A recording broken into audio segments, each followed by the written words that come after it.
Yep.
Yep.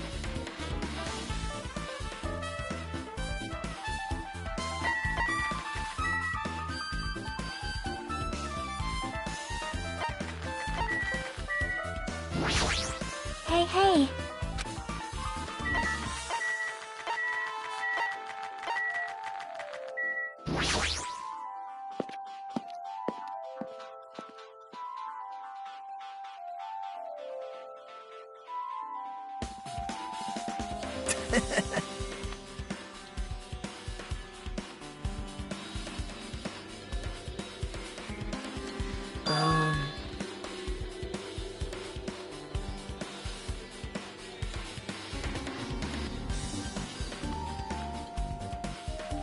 Well.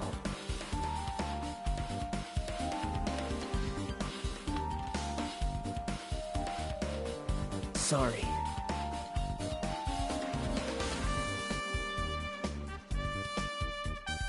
What?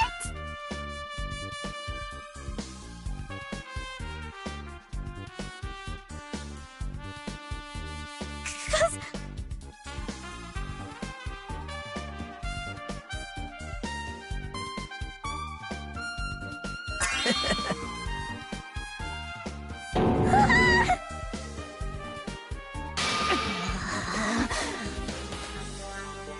the? Jeez! Wait!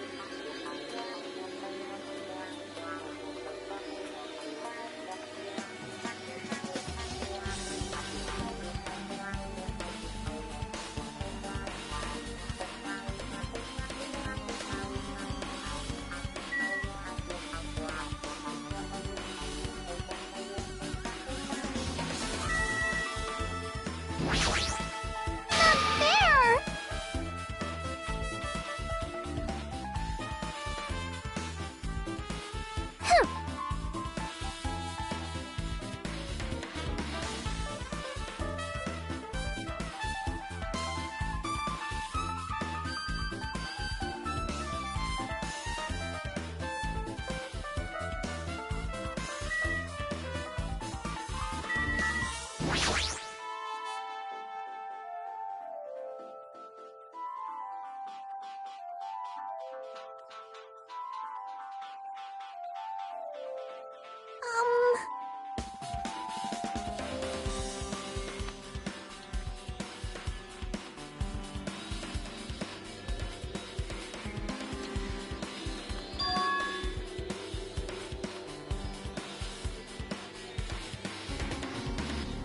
Hey, hey.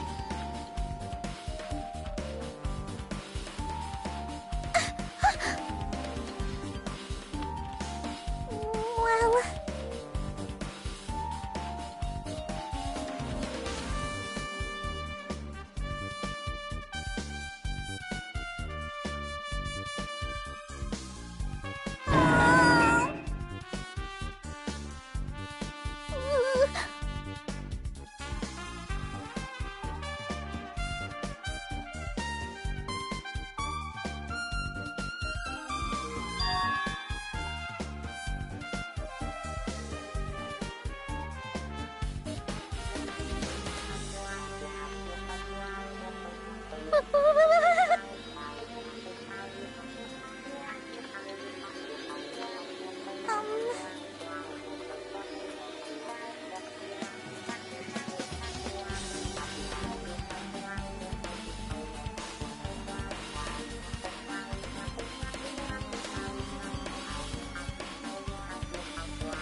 Why, you...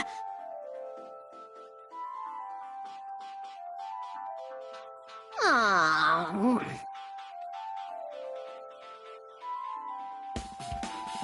Guitar!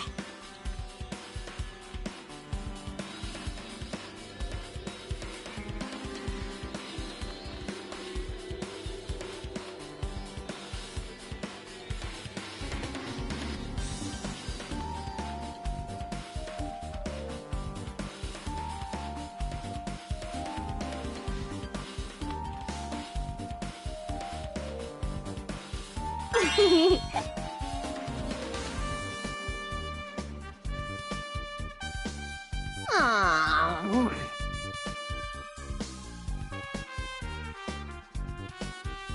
Oh!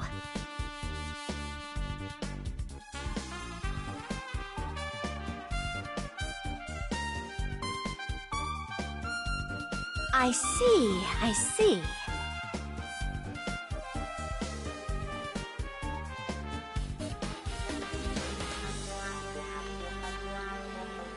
That's totally it!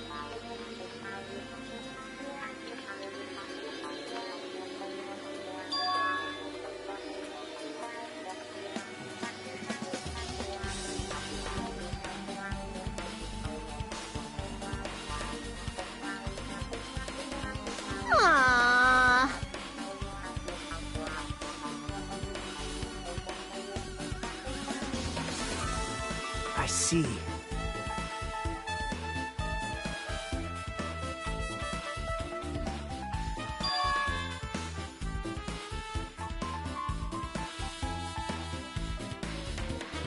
You don't know?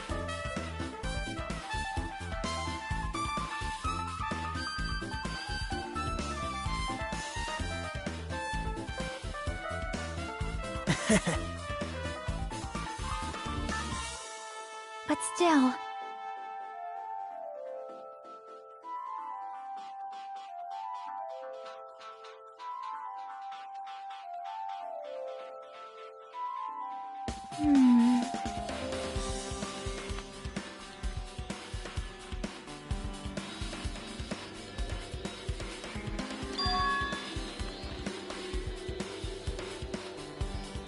Huh?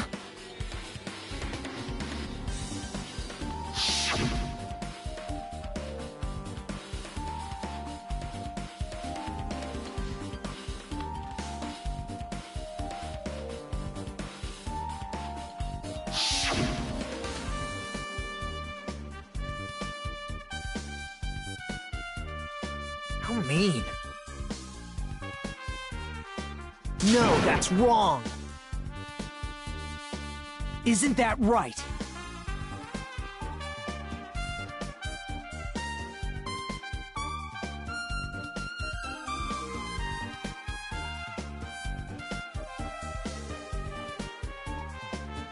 It's obvious. Well...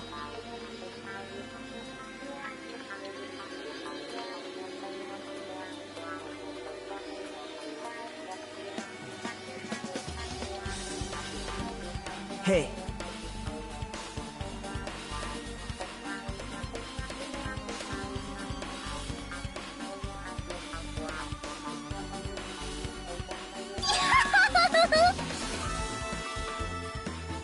That's weird.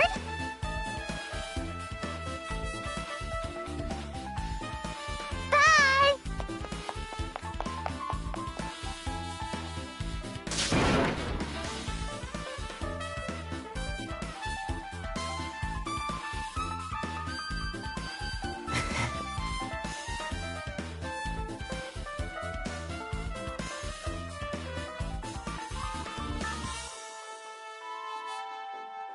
Now then.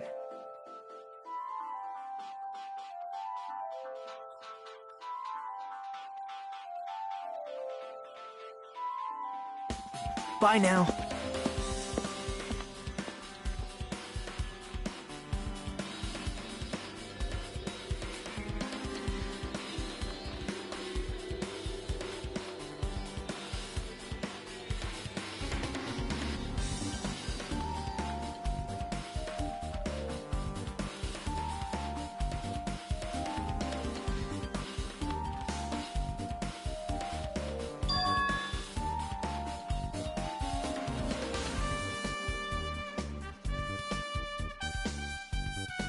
See?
Phew!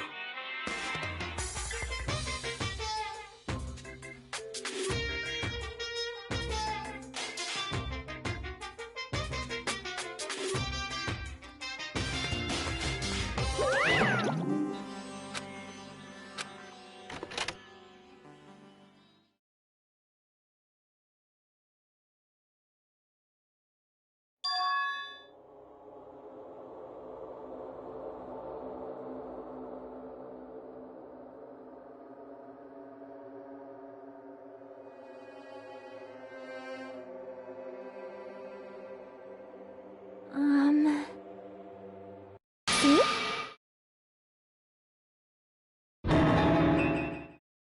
Yep.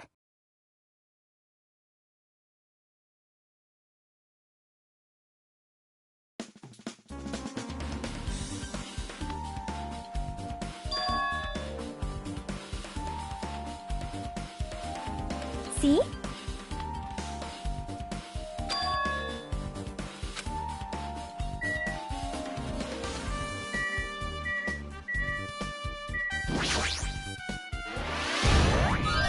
No!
See?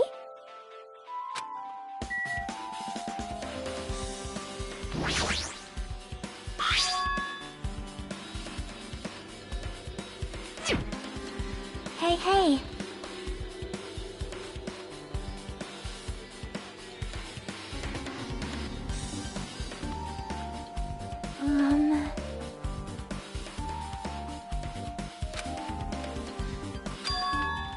Ah!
But still...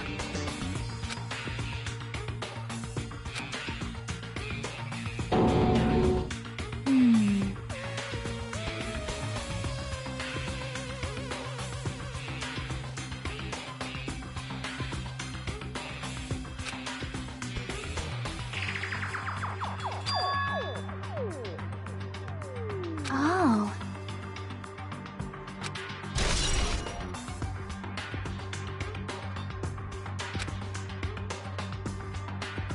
Hmm.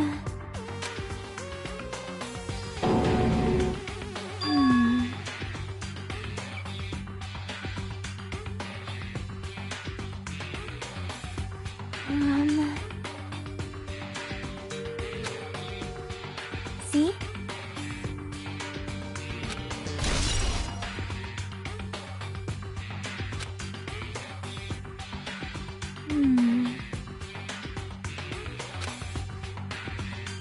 Yep.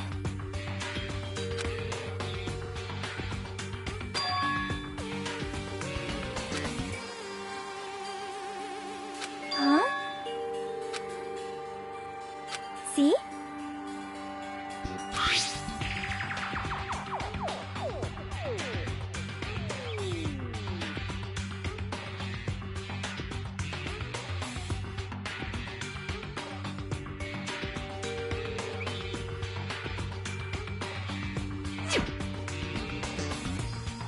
Wait. Time out.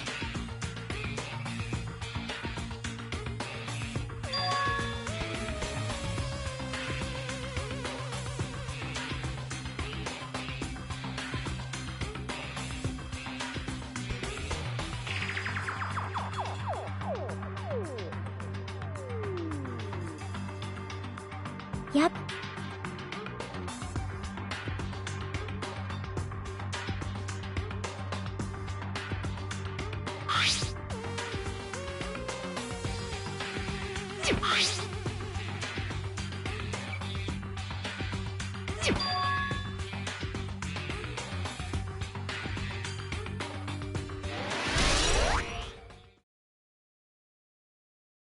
Hey, hey.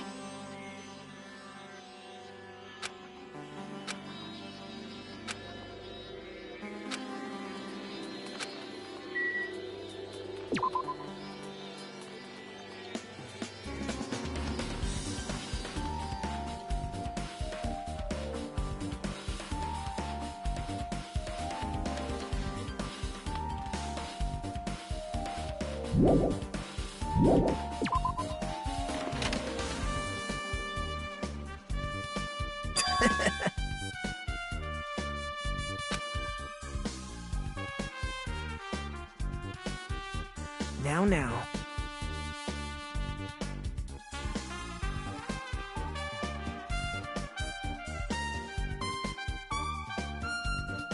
Bow to me.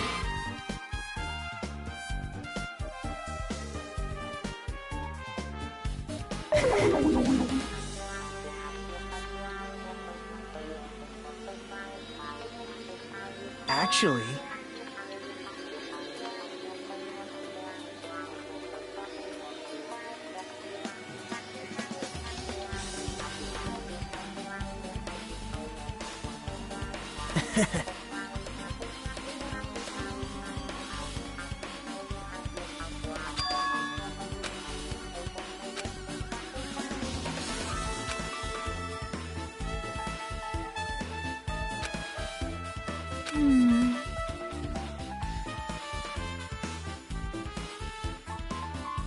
So... Yep.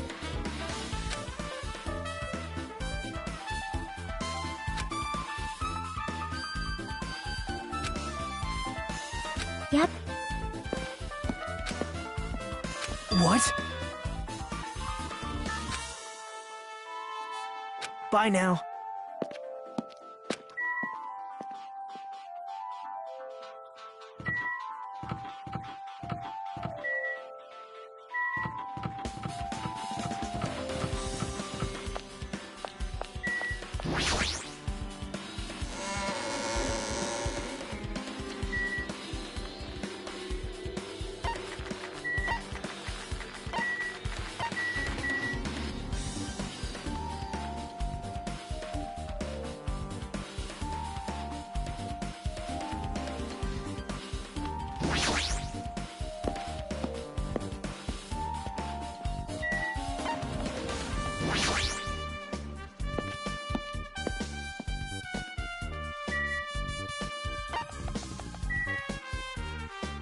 So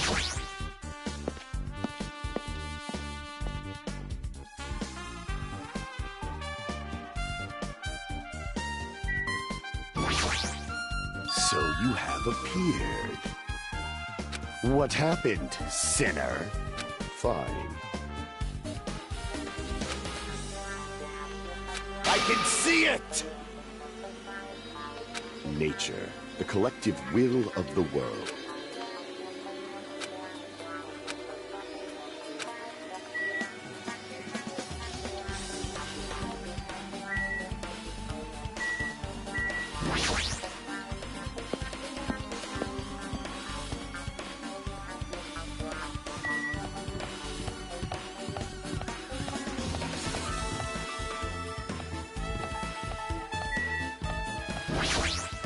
Now then.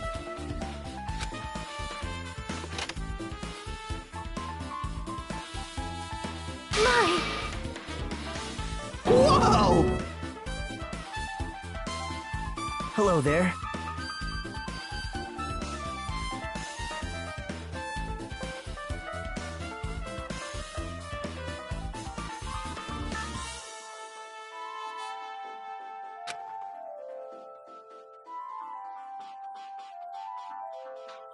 What the heck?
Big news!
Big news! See? Listen! Well?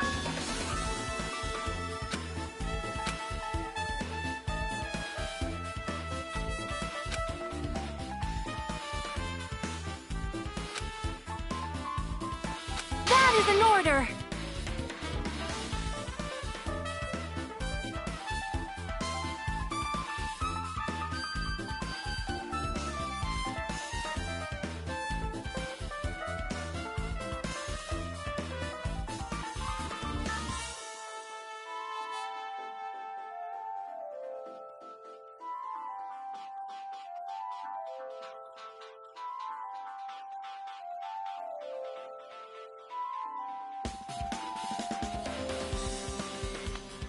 Hey.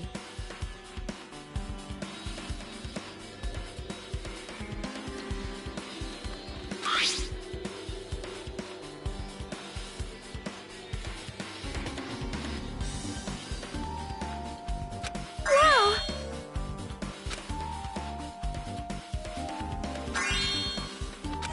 Anyway.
That's weird.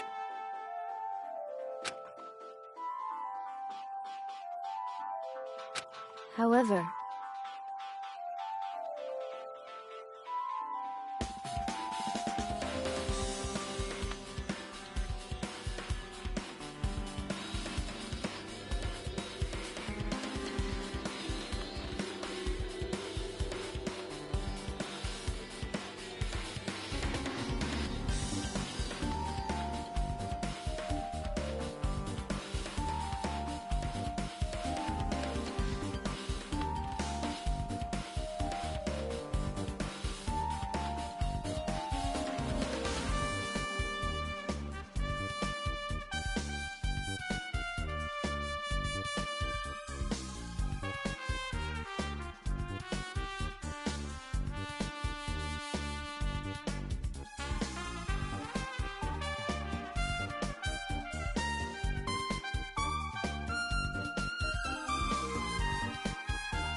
as the light of justice shines upon my mask, I expose the hearts of malevolent evil.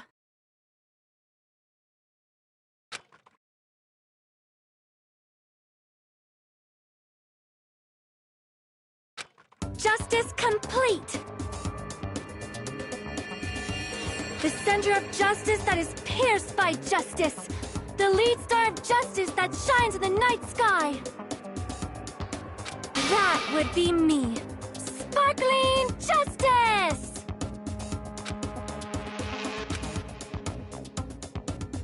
Well? What? Do you have a minute?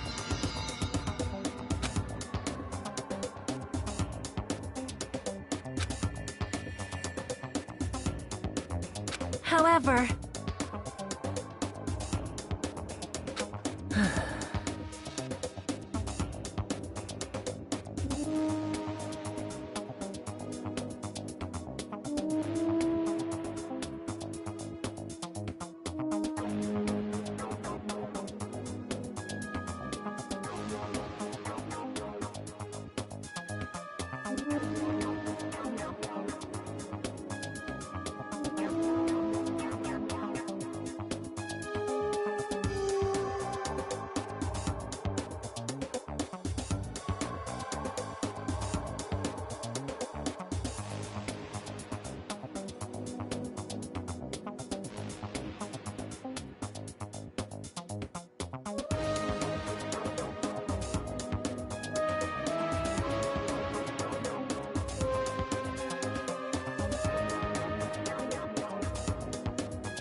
Listen!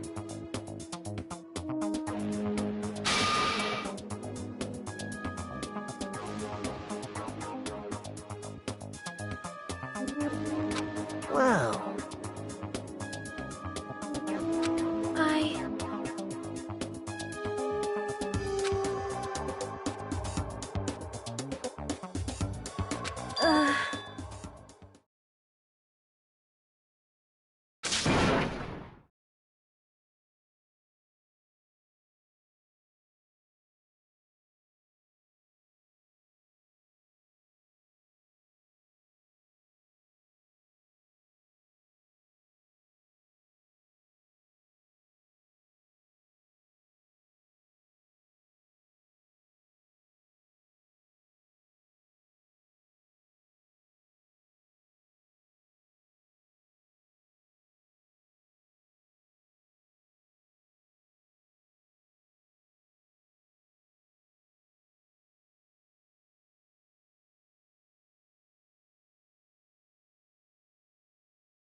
Well... Well...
Oh my!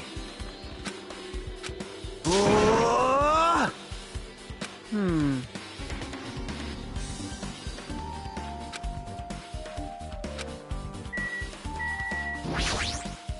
I see.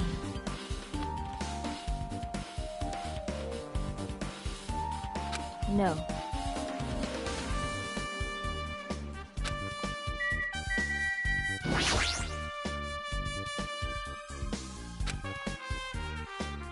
I...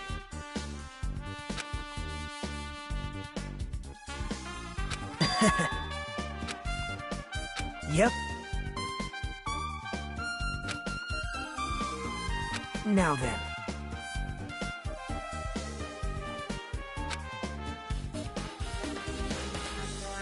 See?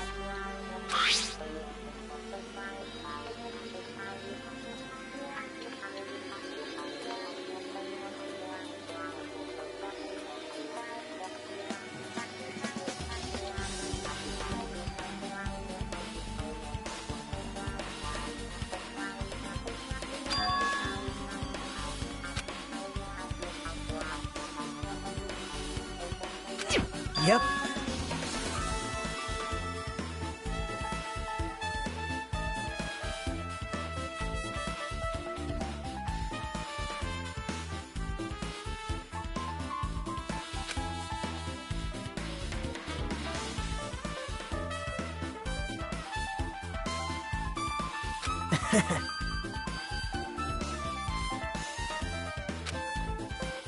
Yep. Well...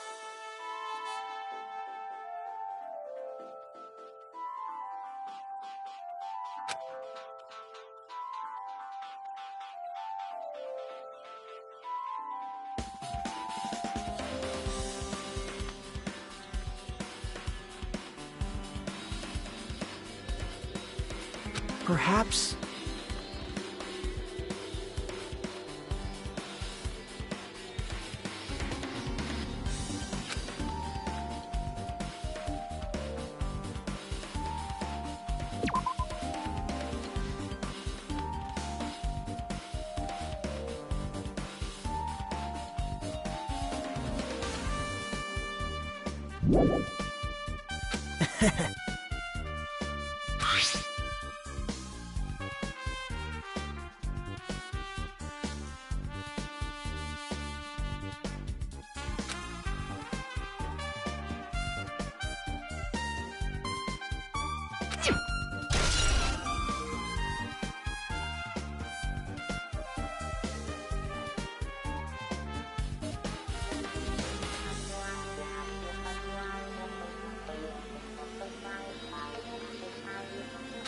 Um...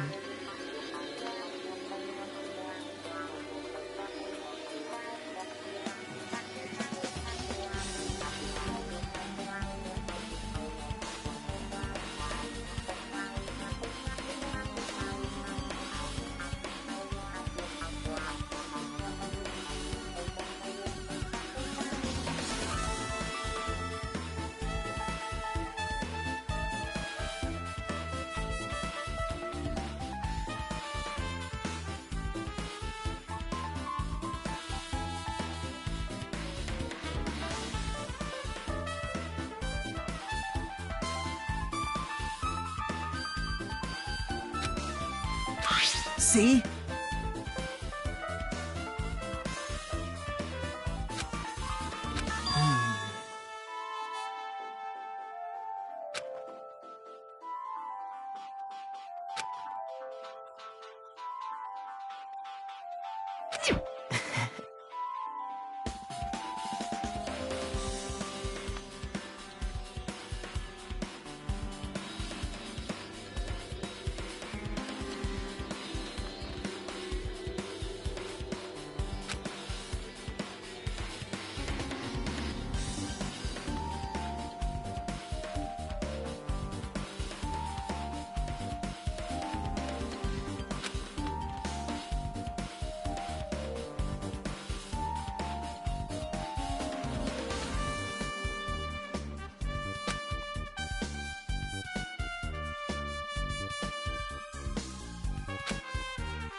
The time for unparalleled hedonism has come to an end!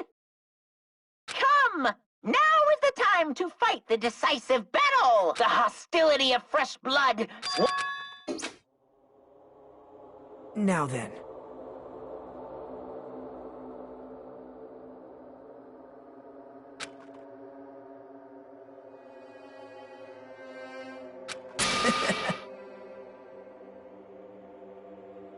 All right.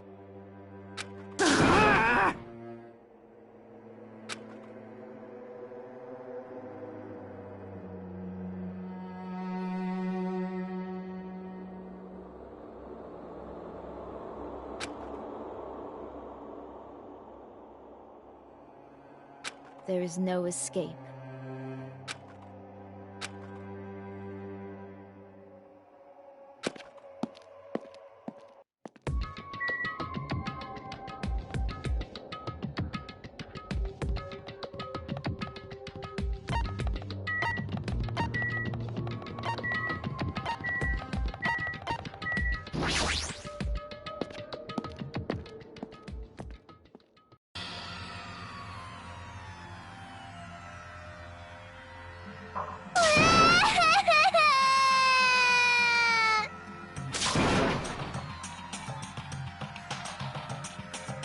Why you?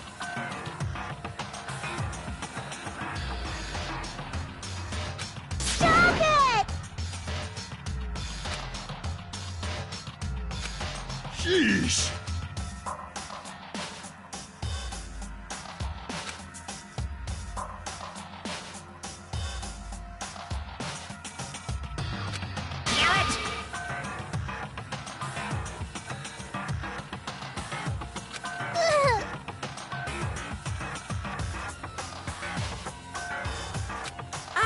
Unbelievable.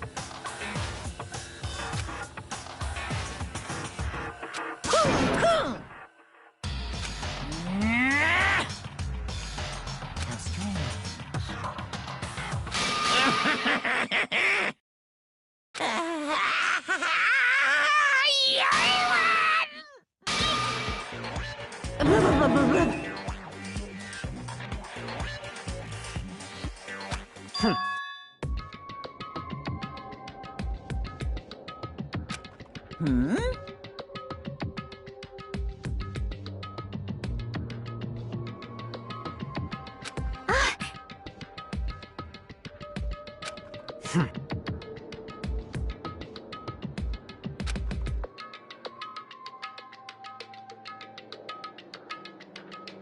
Bastard!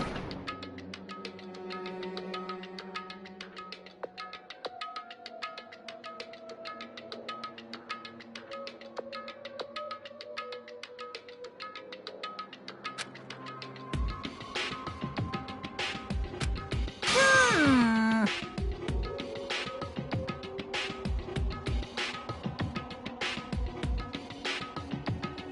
Anyway...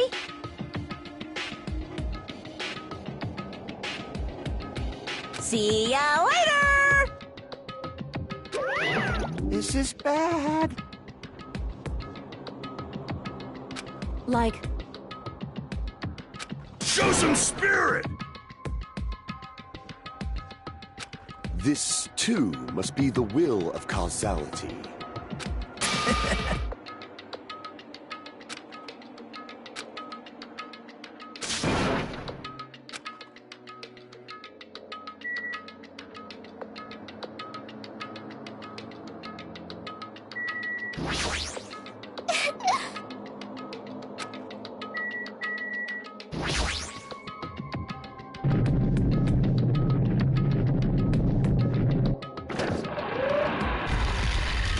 you're so evil!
So...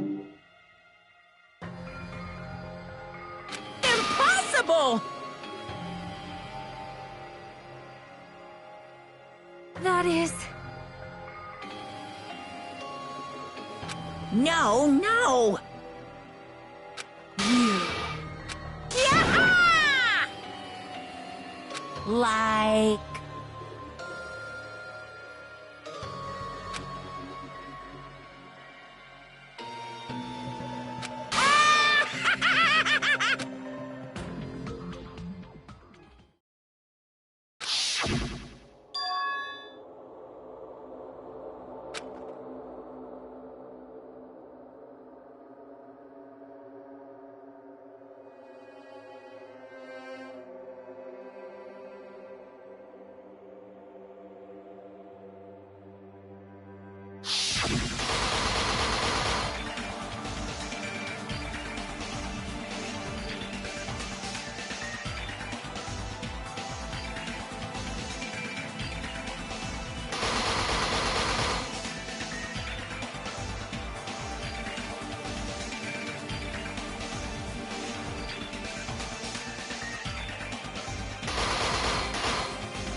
Now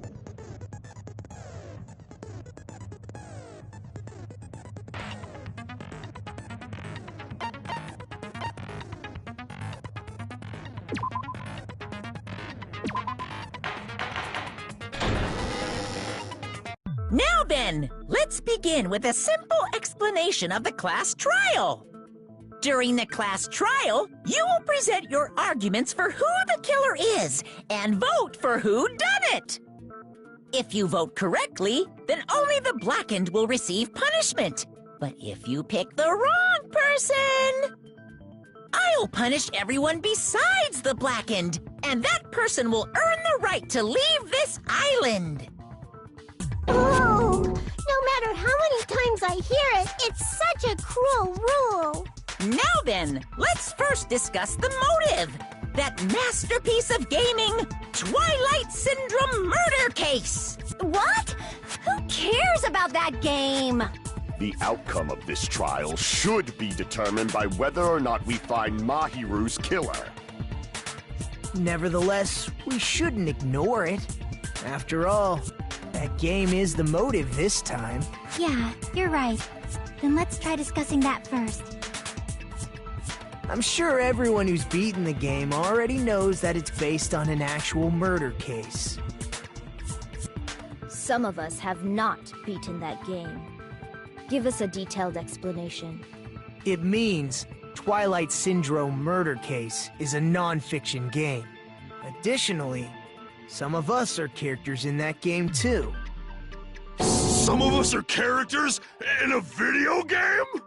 So, I think it's better if we clarify who the characters in the game are first.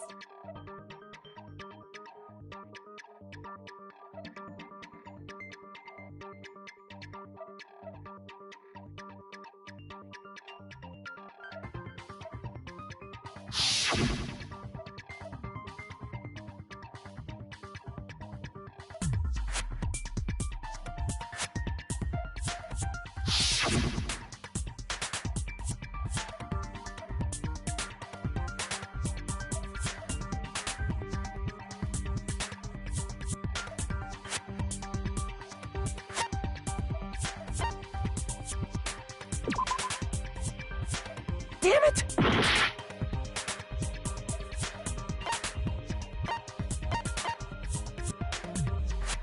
I see!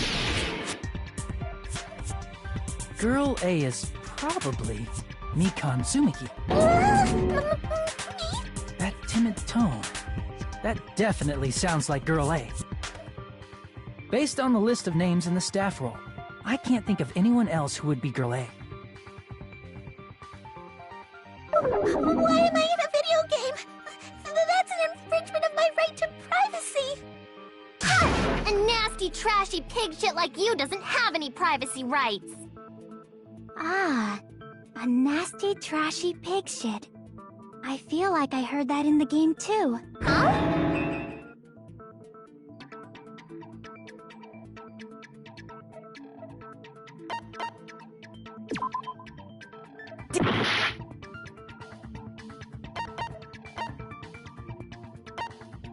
I see! Girl B was short and foul-mouthed. She's probably Hiyoko. Short and foul-mouthed? That's like the complete opposite of me. Anyway, let's move on. Next is Girl C.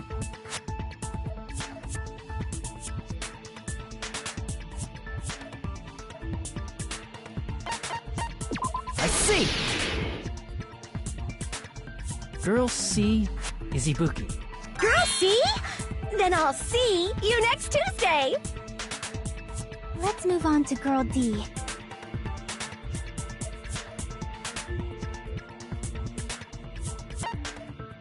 I see! Girl D is Mahiru, the victim in this case. Yeah, that's correct. Let's skip Girl E and talk about Guy F.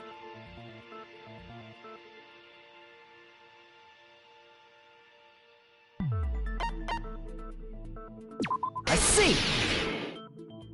Aren't you Guy F, Fuyuhiko? I was in a game? That's fucking stupid. That reminds me. Wasn't there another person whose last name was also Kuzuryu? Another person? It was one of the names on the staff roll.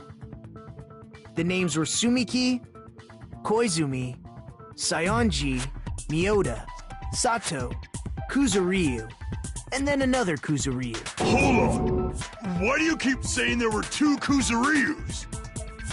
It's not like I'm wrong. That's how it's written on the staff roll. Since you beat the game, you probably know what this actually means, right?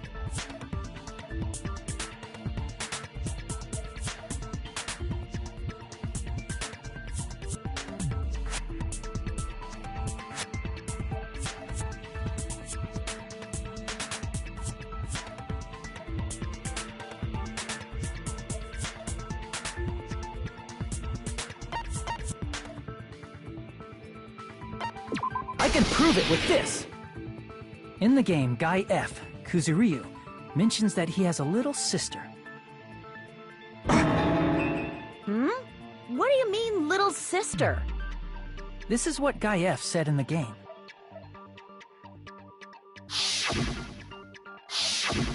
It's pretty clear. There's no doubt that Guy F had a little sister.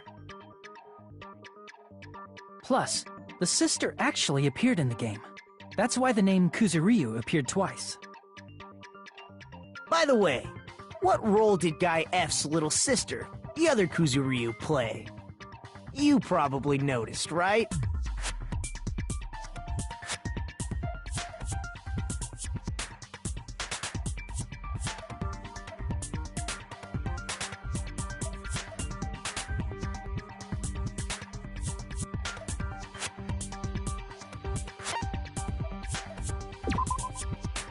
Damn it!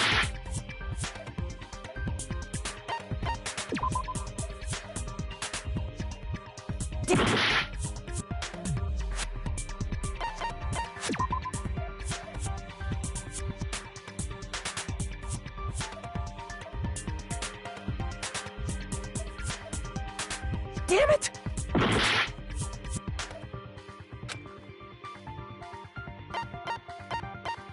I see! The dead high school girl who was the first victim in the game is the only person I can think of.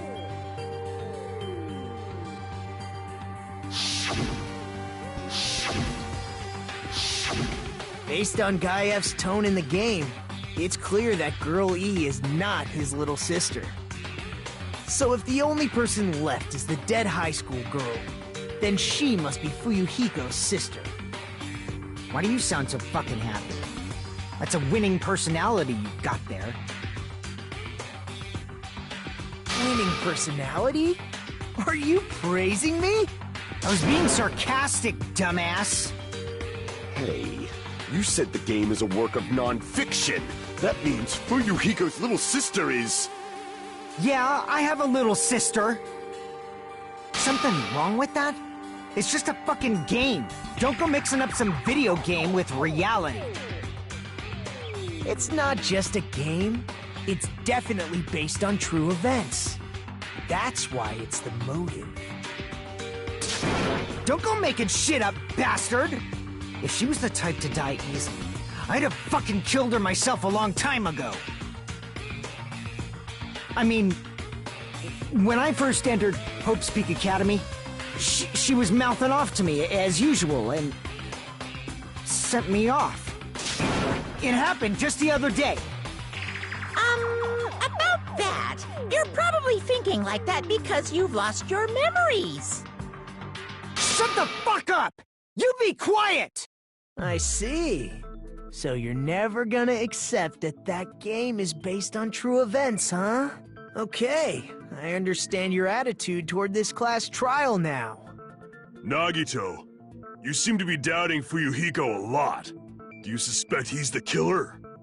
A mystery that easy would make me feel sad. It wouldn't be good enough to serve as everyone's stepping stone. That's why I'd be much happier if Fuyuhiko wasn't the killer. Okay, you're starting to act weird again. Anyway, now we've established who all the characters in the game are. Girl A is Mikan. Girl B is Hiyoko. Girl C is Ibuki. Girl D is Mahiru.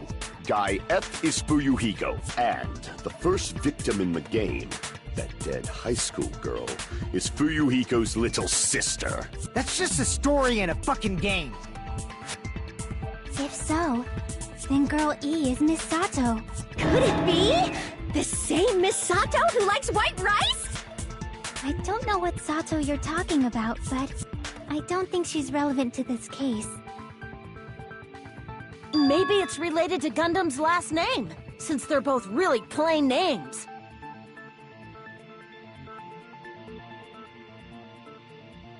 Tanaka may be an ordinary family name, but it's far better than Sato or Suzuki. Hey, no one cares about that. Hurry up and talk about the mystery of the game. Huh? What do you mean, mystery of the game? My, you don't know. I heard that Girl E got killed. What? No way! Is that true? Getting killed is so violent, don't you know? My, such awful times we live in. Why did this happen? You guys are definitely friends.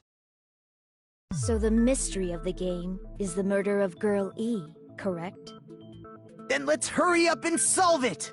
Let's first figure out why Girl E was killed.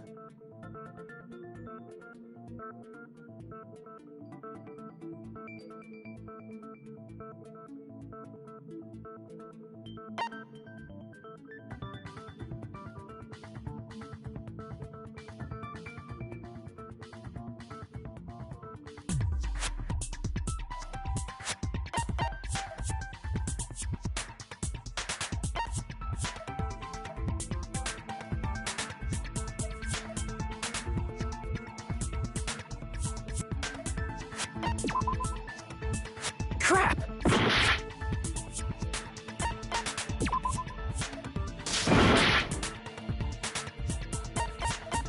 I see! The reason Girl E was killed is because she killed the first victim in the game. Which means Girl E was killed as revenge for the dead high school girl. What do you think, Fuyuhiko? Apparently Girl E was killed to avenge your little sister. You're fucking persistent. I don't care what that game said at all. But... Is that true? Girl E, she killed the first victim? In order to make that clear, we need to know more about the case involving the first victim's murder. It's the murder that occurred in the music room. I knew it would come up, so I prepared in advance. Look, I made a map of the music room's surroundings, which was the stage of the first case. I'm surprised you went to all this trouble. Mapping is second nature to retro game fans. Classic dungeon crawler RPGs have a first-person point of view, so mapping as you play is a basic. We get it! Let's talk about that later so we can focus on the case. Then, I'll start explaining. Girl A, Girl B, Girl C, and Girl D were at the entrance hall when they heard the sound of glass breaking. Immediately, they climbed the stairs to the second floor and headed to where they heard that sound. Girl E was in front of the music room on the second floor, and she confirmed that the sound came from in there. But the door to the music room was locked. So Girl D went to get the key from the office, and when the 5 of them were finally able to go inside, they found the victim's body, dead from a blow to the head. Because the music room's window was broken, the girls thought the killer escaped through there. The sound of breaking glass that they heard at the entrance hall seemed to confirm that. Plus, Girl E's school swimsuit was stolen, so they concluded that the escaped killer was some pervert. How does that sound?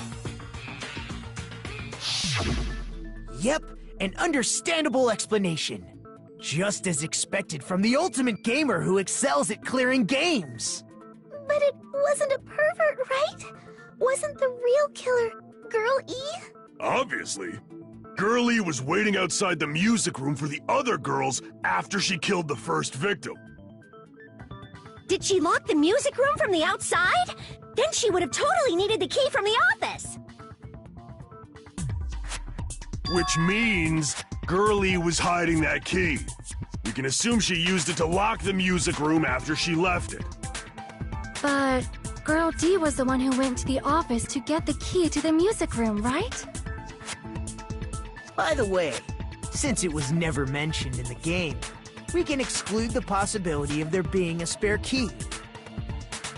You can lock the music room from the inside, right?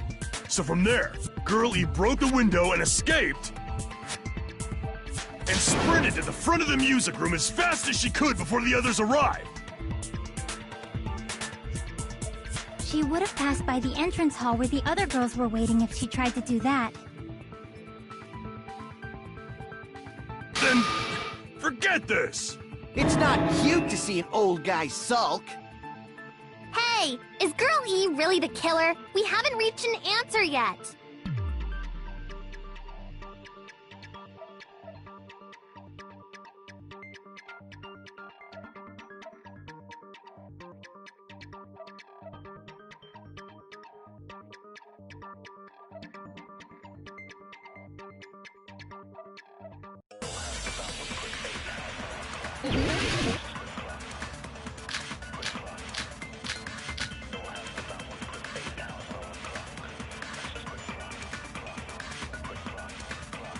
After she killed the first victim in the music room, what did Girl E do?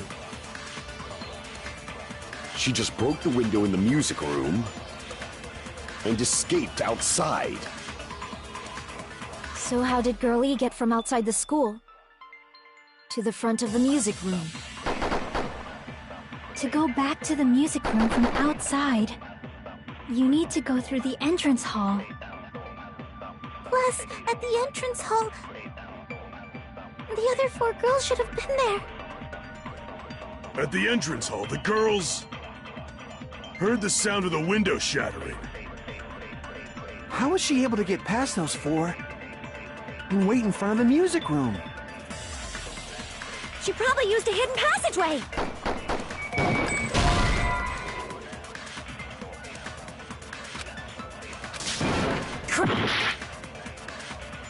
After she killed the first victim in the music room, what did Girl E do?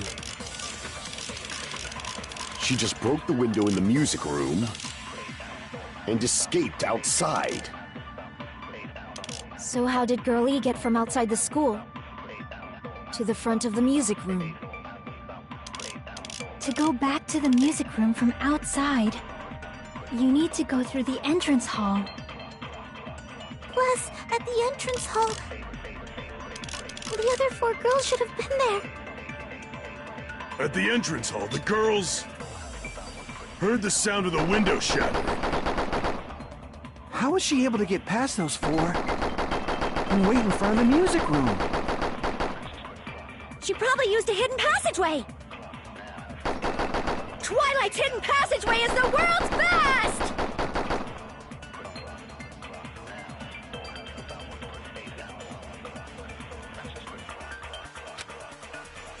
After she killed the first victim in the music room, what did Girl E do? She just broke the window in the music room and escaped outside.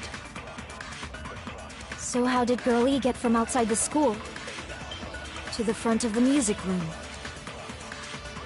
To go back to the music room from outside, you need to go through the entrance. Plus, at the entrance, the other 4 girls should have been there. At the entrance hall, the girls heard the sound of the window shattering. No, that's wrong!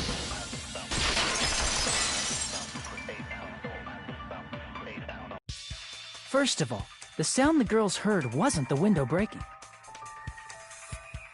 If it wasn't the window, then what broke to make that sound? A vase. Vase? How low can you go? After the murder, a broken vase was discovered in the classroom next to the music room. So the sound of breaking glass that the four girls heard wasn't the music room's window. It was the sound of the vase breaking. Probably. Actually, the murder was nearly finished by the time the four girls met in the entrance hall. Girl E killed the victim in the music room, broke the window, and went to the office to get the key. With that key, she locked the music room from the hallway, returned the key to the office, and went back to wait in front of the music room. All she had to do was break the vase in the next door classroom as the four girls met by the entrance hall. To make them think the murder had just occurred and that the killer had just escaped. So, when the four of them ran over after they heard the sound, Girl E acted like she had just rushed over too. I see! Now the mystery has been solved! Wait a minute! The mystery hasn't been solved yet! You haven't determined what the murder weapon was yet! Who cares about the murder weapon? We found out who the killer was! Not cool! I went to all the trouble of making this death march, so you gotta stick with it to the end! What the heck? You're so annoying! Fine, let's figure out the weapon. If this keeps up, I'm gonna feel like I need to shit. Which means I'll feel disgusting! You're the disgusting one! The weapon is pretty unconventional. The answer was revealed in the game, though. Now then, will you guys be able to figure it out?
A weapon inside the music room, huh? What about broken glass? Isn't the cause of death a blow to the head? Then she attacked her with the fish tank. That's too big to be a weapon. Then the piano. Why are you going even bigger? The investigation conducts universal chaos. It's on that big a scale, too? How about beating her with gravel instead? I agree with that.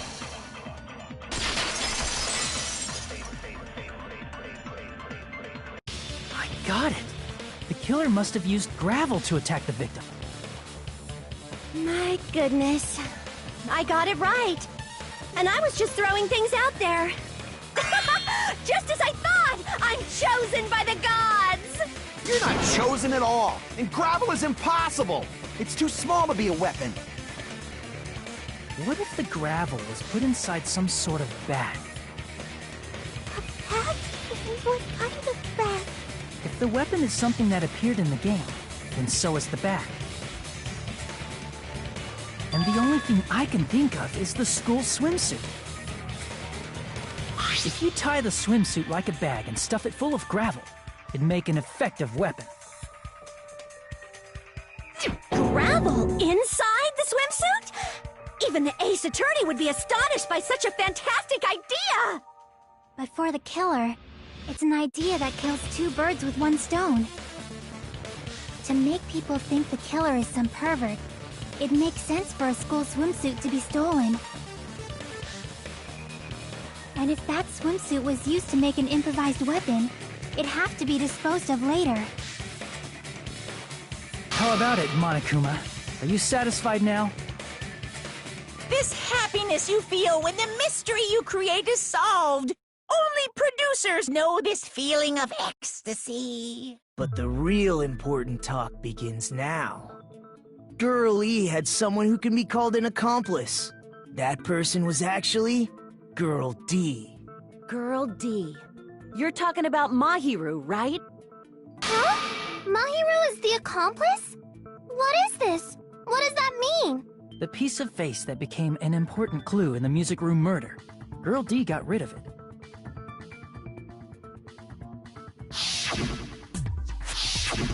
And apparently the reason Girl E committed murder in the first place was to protect Girl D. Girl D was being harassed by the victim. Girl E found out and tried to stop it, and they ended up getting into an argument. And she felt a rush of anger and ended up killing her. But she should have had a clear murderous intent.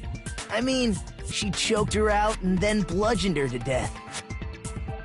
She probably made her unconscious by accident. And from there, she couldn't go back. I somewhat understand that feeling. You can? That's pretty scary. But Girl E was also killed by someone on the 4th day, or the game's last day. I might as well ask just in case. Who do you think killed Girl E?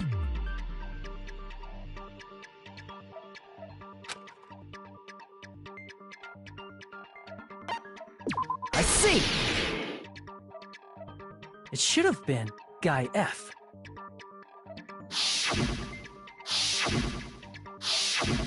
A scenario where Guy F murders Girl E out of a burning, hellfire desire to avenge his murdered sister. But Guy F is... What? It's just a story in a video game, isn't it? That's all you can say. If that game is telling the truth, it'd be a huge problem for you. Hey, clear this up for me. Those of you who appeared as characters in the game, do you remember this incident? That is... I'm terribly sorry, but... They don't remember. That's obvious. Because their school memories were, like, totally stolen. Even if I don't remember, I already know. It's obvious that guy is the killer. No one would kill a nice person like Mahiru besides a piece of shit menace to society like Fuyuhiko. Girl E and Mahiru were killed by that guy. You sure do talk a lot of shit. Well, I'm used to it by now. But does Mahiru's murder have anything to do with that game? Perhaps the two are unrelated.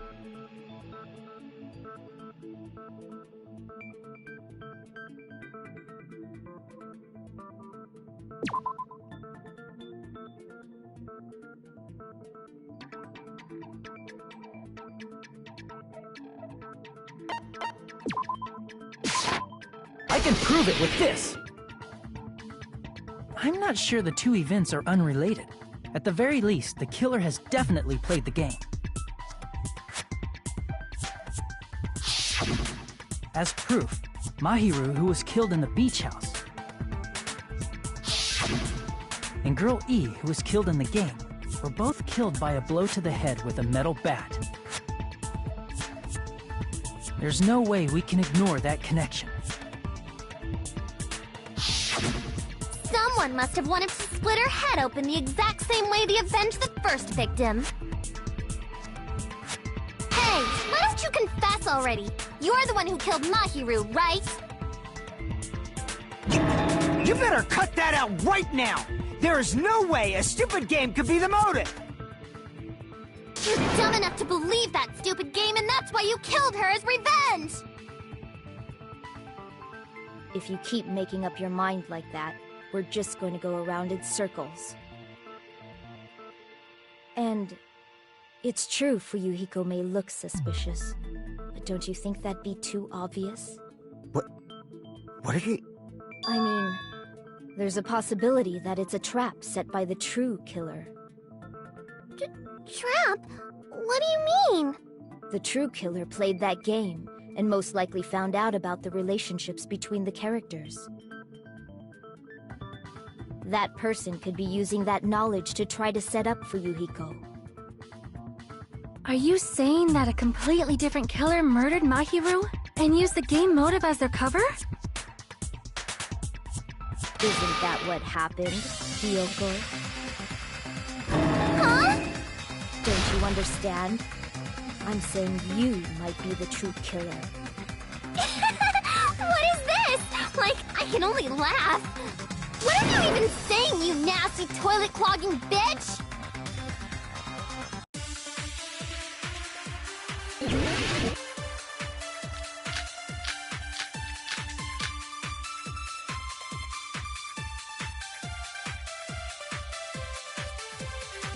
What are you saying, you four-eyed troll?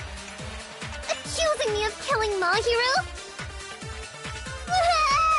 You're so mean! Why do you doubt Hiyoko? Do you know where Hiyoko was today? She was at the beach house, the scene of the crime. But I didn't go to the beach house! No, that's wrong!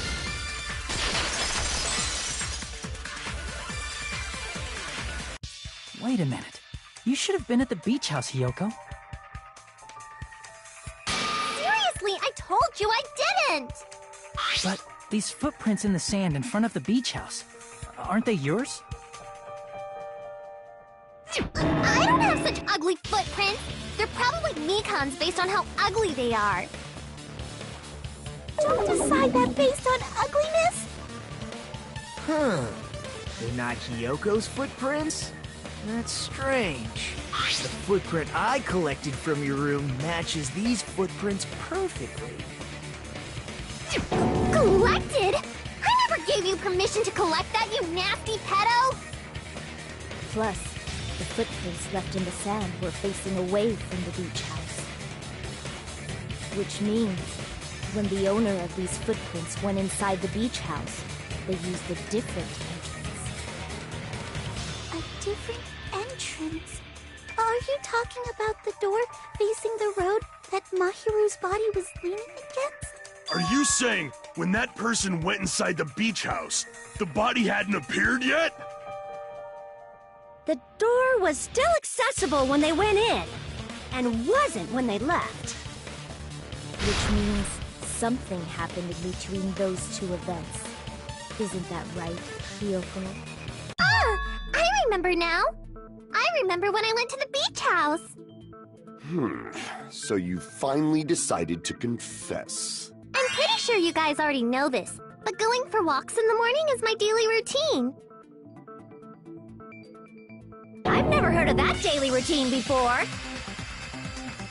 And that's when I went to the beach house. I went there on my morning walk. I see. If you went there during your morning walk, that doesn't have anything to do with the case at all. Don't believe her so easily, dumbass. She's obviously lying.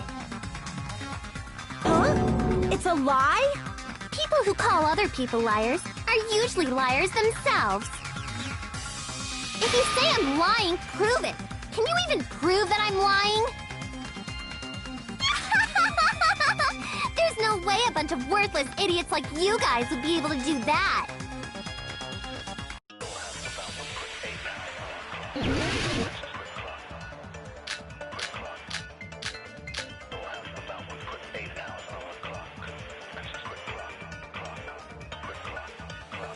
I did go to the beach house, but only during my morning walk.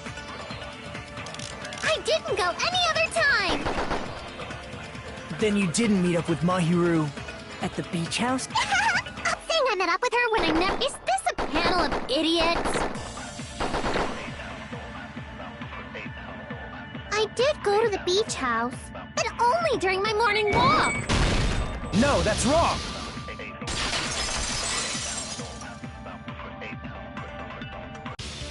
Only during your morning walk, huh? Will you still claim that after you take a look at this letter?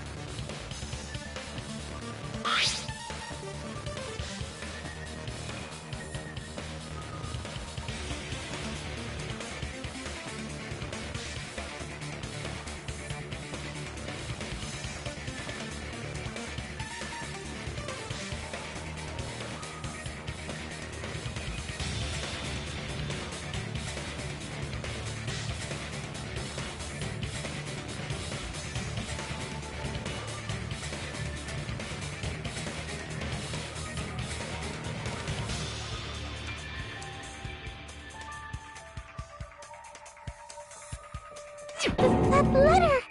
It's the one Mahiro had, right? I see. So Hiyoko was able to arrange a meeting with Mahiru by exchanging letters with her. What is that letter? I'm serious, I don't know. Oh, snap! I remember now! I totally saw you! Huh? Me and Hajime met up at the diner around 3 p.m. to go to the beach. I saw you about 30 minutes later, so it should have been around 3:30 p.m. I see. So if she met Mahiru at 2:30 p.m., killed her, then ran away afterward, I think 3:30 p.m. is a reasonable time for you to have witnessed Hiyoko. You're wrong! You're totally wrong! Now that you mention it, you also passed by the diner, Fuyuhiko. So you should have seen Hiyoko too, right? No, I didn't. It's just a coincidence that I passed by the diner. I wasn't even paying attention to the beach house. I went straight back to my cottage after I saw you guys. I didn't see anyone during that time. For some reason, that sounds suspicious too. It's the truth. Deal with it. Just leave him alone. It'd be a waste of time to question him any further. Anyway, that letter in Kazuichi's testimony says it all. You were meeting up with Mahiru at the beach house. Seriously, I don't know. I didn't even write that letter. I'm telling the truth. I really don't know. Is she really crying? Or is she faking it? She's probably faking it. We can assume she summoned Mahiru with the intention of killing her all along. That's why she wrote a letter to let her know where to meet, so the others wouldn't find out. And then you went ahead to the beach house, hid yourself in a specific place, and waited for Mahiru. There's evidence for that too.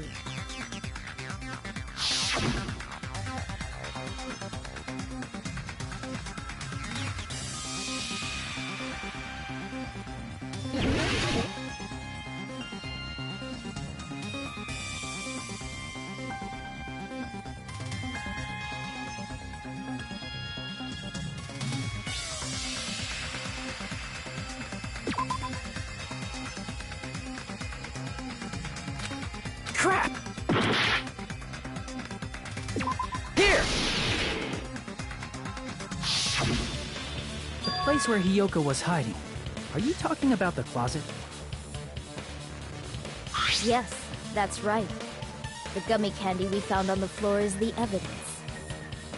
Hiyoko, your favorite candy is gummies, correct? What's a gummy? I've never eaten something like that before.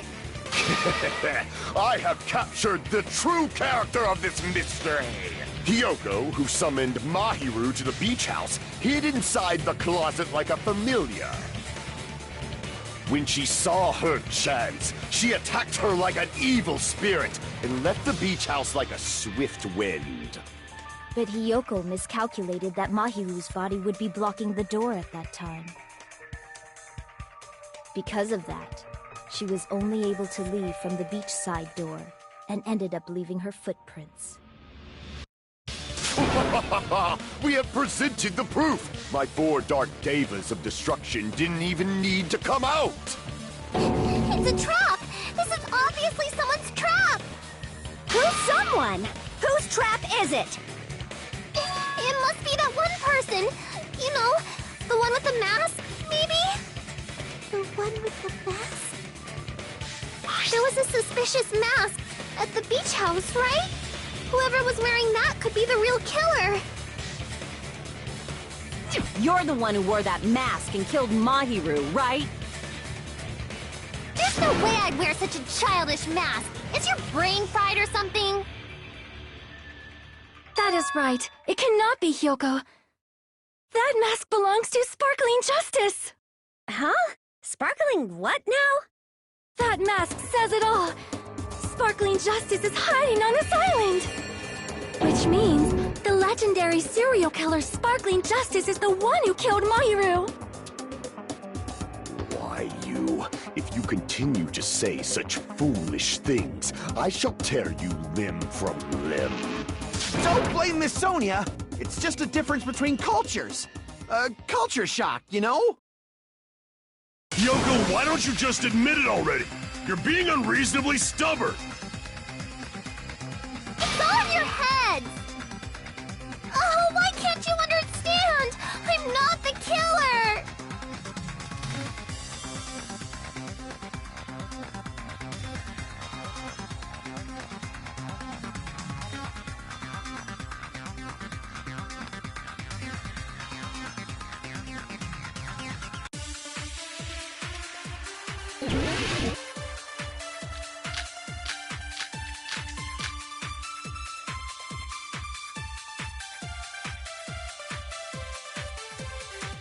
I shall render my verdict upon this mystery's conclusion.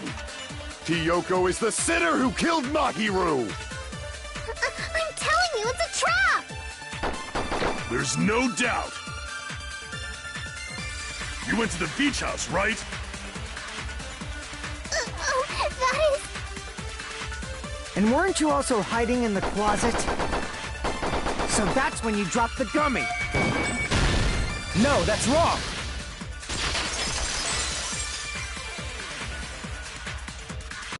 About that gummy, did Hyoko really drop it? The only one childish enough to eat gummies is that midget over there. You're a midget too, you know. You're the one who worries about never getting taller. It's true Hyoko likes to eat gummies, but she only eats a specific brand. The brand of gummies you eat only have strawberry, melon, grape, and orange flavors, right? Huh? But what about the lemon flavor? The gummy at the crime scene was yellow, so it obviously looked like it was lemon flavored. Huh? That gummy is yellow? And it's not mine! The ones I eat don't have any yellow gummies! What? That's right. None of the gummy bags in her cottage had any yellow ones.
Then we can't assume Hiyoko is the one who dropped that yellow gummy.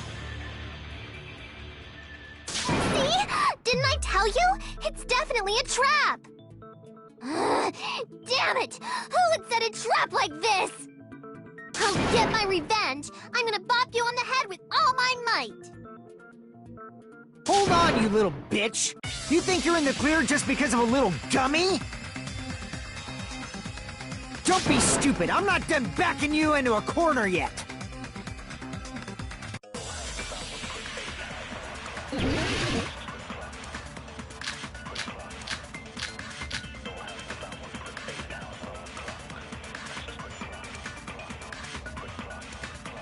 We're not done with Hiyoko yet! There's still a huge piece of evidence left! You're talking about the footprints near the beach house, right? It's true, that's an important piece of evidence. And we can thank Mahiru for it! What does that mean? Mahiru used her last ounce of strength and... No, that's wrong!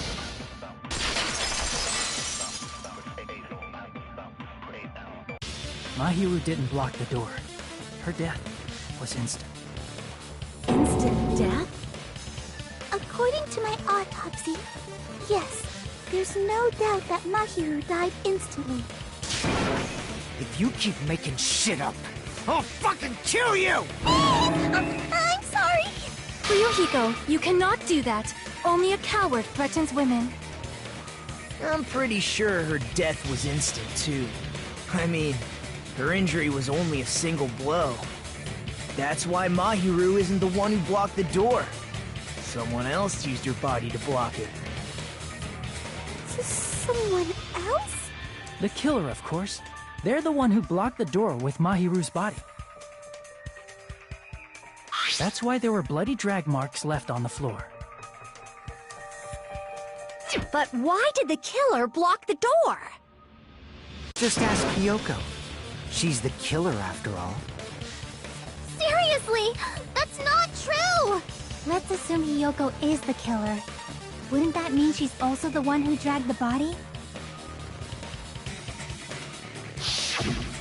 If she handled the body that bloody, I think her clothes or skin would have been stained with blood. Huh?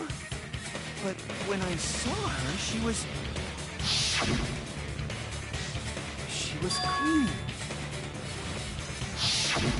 See? I told you I wasn't the killer! Yay!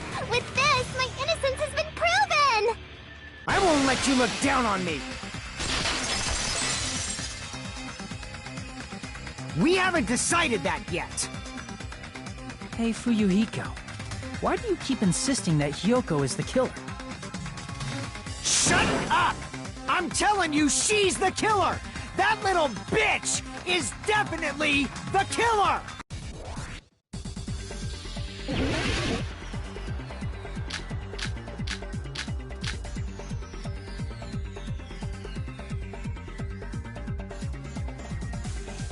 If Mahiru didn't block the door, then Hiyoko did it! She killed Mahiru and blocked the door with her body! Hiyoko is the only killer I can think of!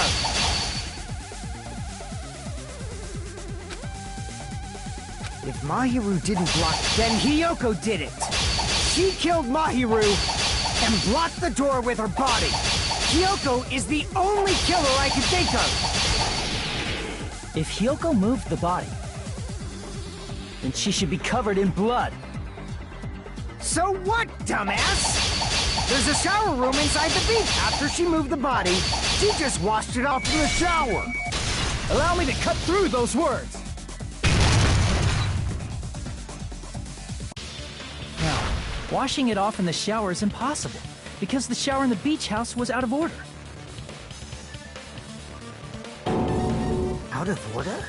I'm terribly sorry.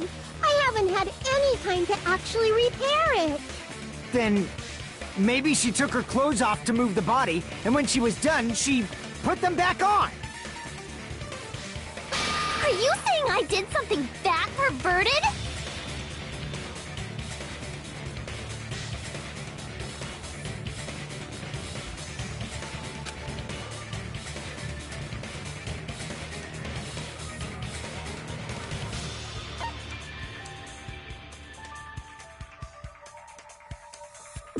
Let's see! Listen to me, Fuyuhiko. Hiyoko mentioned this before.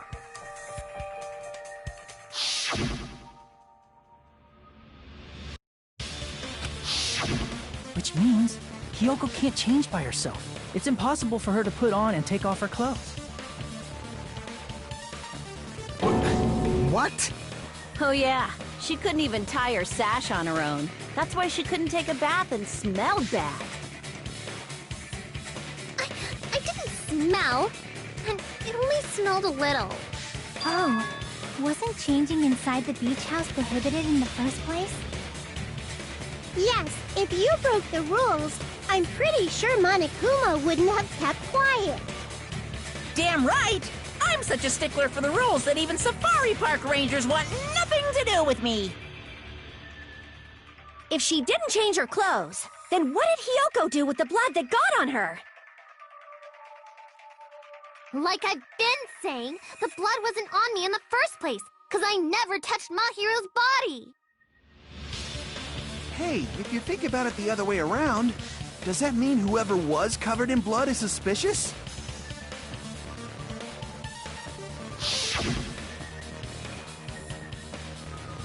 Because if so, I believe Akane was soaked with blood when we all met up to go to the beach. Didn't I tell you that was because I got beat up by Coach Nekomaru? I can attest to that. If I hadn't gotten that rough with her, she never would have backed down. Doubting me, of all people. You got some nerve. All right, I'll bend your body in half so you're stuck in a bowing position for the rest of your life.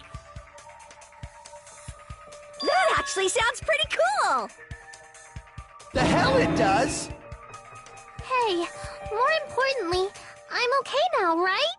It's okay that I'm not the killer? Yeah, seems like it. See, I already told you. There's no way I'd kill Mahiru. 'Cause Mahiru taught me how to wear a kimono, and she was very, very kind. There's no way I would kill a nice person like her! Why wouldn't you believe me earlier? You guys are stupid! Stupid, stupid, stupid! Hyoko, please don't cry. Everything is fine now, right? Shut the hell up, pig barf! I hope you get a hangnail and die! I'm sorry for being pig barf!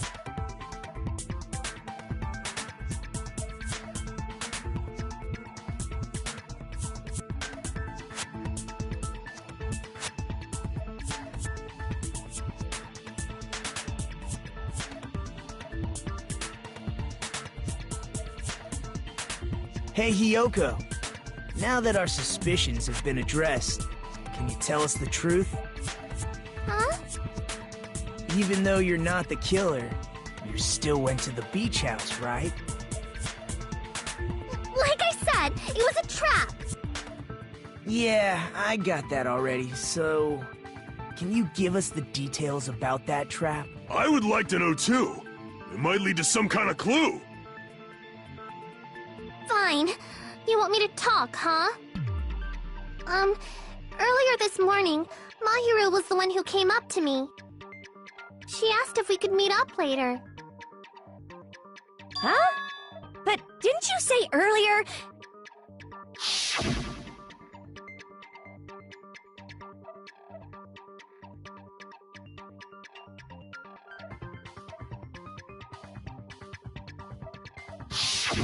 Damn it! So that was a lie? 'Cause I thought it'd be doubted if I admitted it. So I figured it was better not to say anything. So, what was your answer to Mahiru's invitation? I told her it was fine. I mean, I didn't have a reason to say no. Unlike everyone else here, Mahiru was someone I wasn't embarrassed to be seen with. You always have to say something snide. At the time, we were supposed to meet around 2 p.m., but... Around noon, there was a letter inside my mailbox. A letter? Yeah, this one.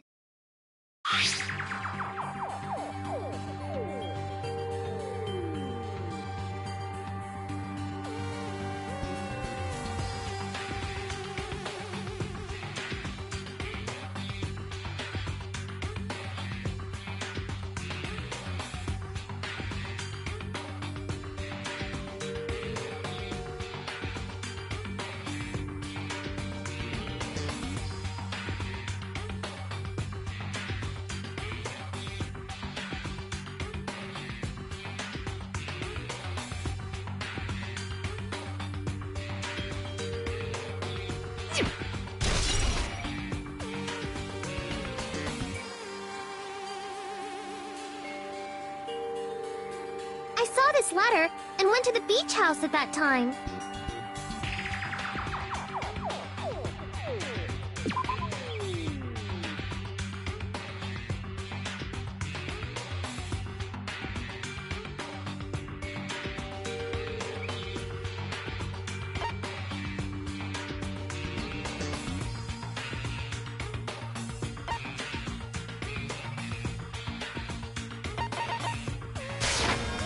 I can prove it with this! This letter. Doesn't it look like its contents are different from the letter Mahiru had?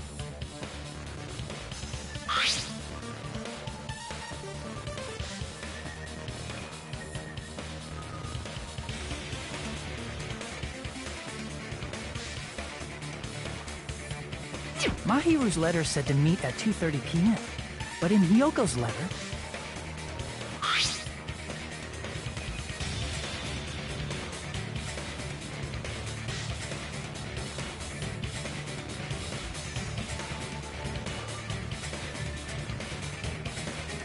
Whoa! The meeting times are off. it's also strange that both letters wanted to change their meeting spot to the beach house. It would be plausible if one of them said it, but for both letters to say the same thing?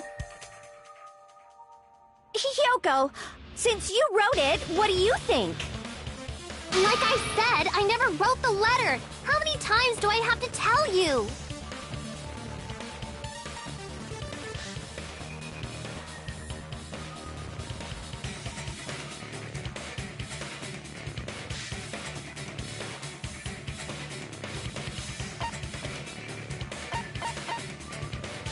I see!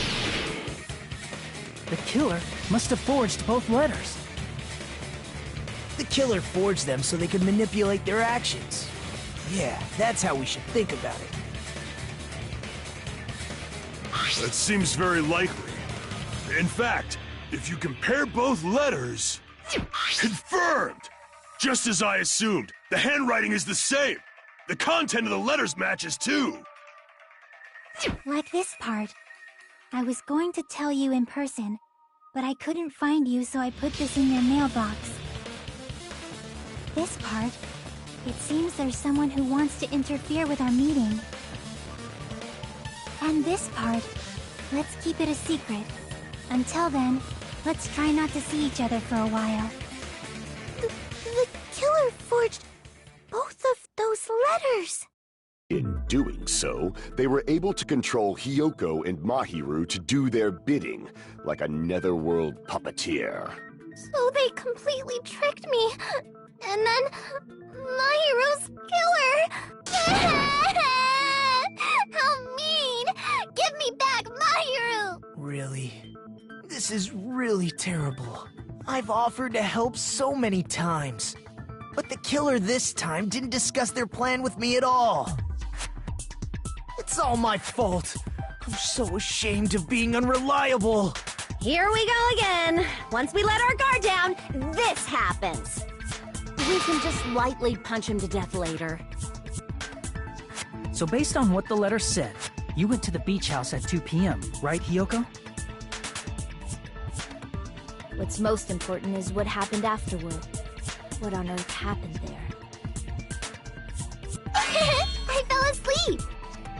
Why'd you fall asleep? It's not like I wanted to. I think I was forced to get a whiff of some kind of medicine or something. Medicine? That medicine. Could it be? Did they get it from the drugstore? I thought that place seemed unsafe. They even have prescription medicines laying out in the open. If you were aware of that from the start, you should have done something about it. I'm sorry. When I woke up, I was inside a small closet. And when I rushed out, I saw Mahiru's body. And that's why you ran out of the beach house in such a panic! I was scared. It was really, really scared. Really scared that I couldn't help, but... The killer probably planned to frame Hiyoko from the start. And for that reason, they summoned Hyoko before Mahiru, put her to sleep, and shoved her inside the closet. So their reason for blocking the door with Mahiru's body was to make Hyoko leave her footprints as evidence. Everything was done to frame Hyoko as the killer. That's horrible! I didn't do anything wrong, and I was framed by Mahiru's killer!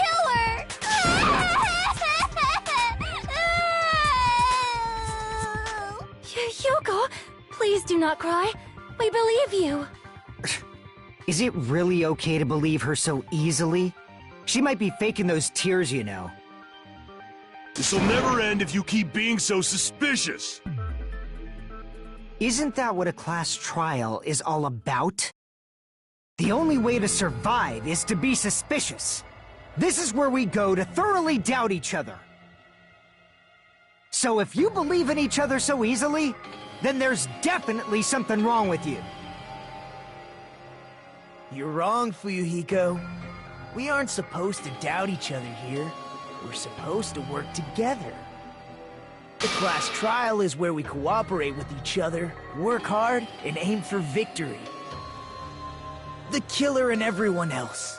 Two hopes attempting to grasp the one true hope. Two hopes clashing with each other is poetry in motion. That is what a class trial should be.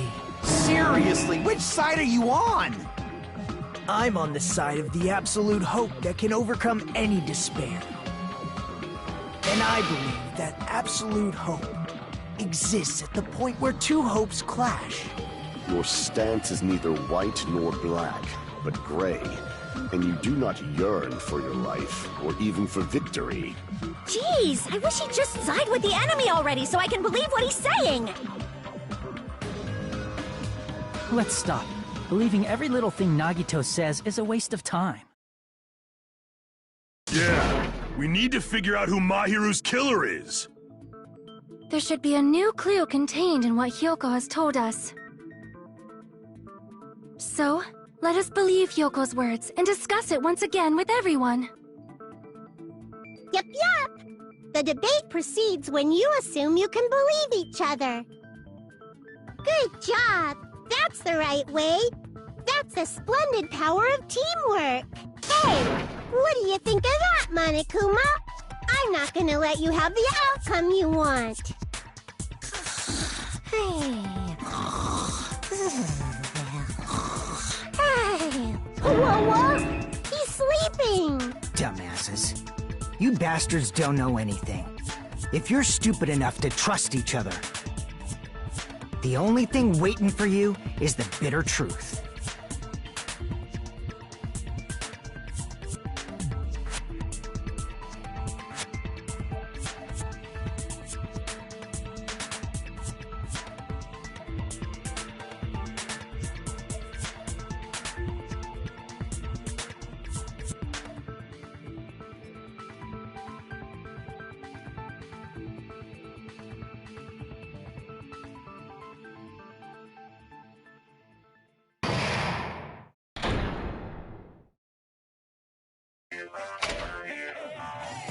Well now.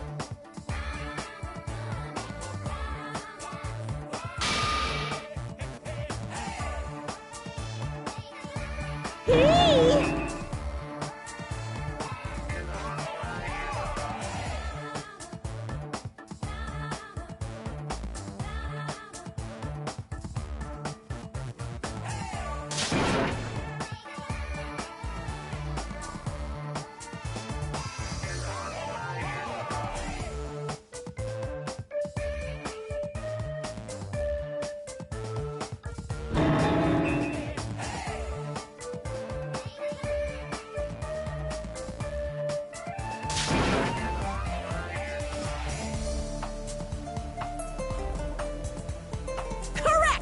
You say Nanu in German when you're surprised.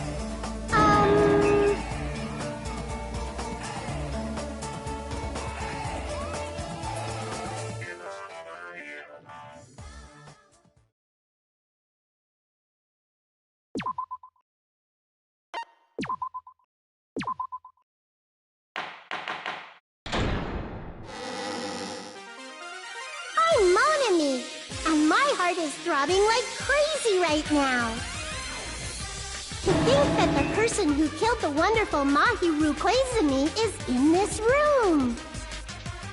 Impossible! Impossible! That's so impossible! There's no way I can believe that! Oh, I can't do anything! How annoying! But I'm just gonna believe in everyone. That's the least I can do. Everyone do your best. Don't lose to yourselves. And don't forget to save regularly. Well, now that we've decided to believe Hiyoko, now what? If the killer was luring Hiyoko into a trap, then something that was used there might be a clue. Do you mean the letter? No, it was probably the gummy. Huh? Candy can be a clue? Hey, when you woke up, was the gummy already there? Now that you mention it, I feel like it wasn't. Just as I thought. Just as you thought? If the killer planted evidence while Hiyoko was there, she would have thrown it away if she found it. Which means the gummy was placed inside the closet after Hiyoko fled from the beach house? The killer returned to the scene of the crime? After I left? They wouldn't have to do something that troublesome as long as they hid somewhere within the beach house. That's impossible! There's nowhere to hide! I even glanced inside the shower room as I was running away, but there was nobody there! Then, does that mean the killer came back? I wonder. At any rate, the solution to that problem is connected to what really happened. That's what I think.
never give up!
It's all coming together!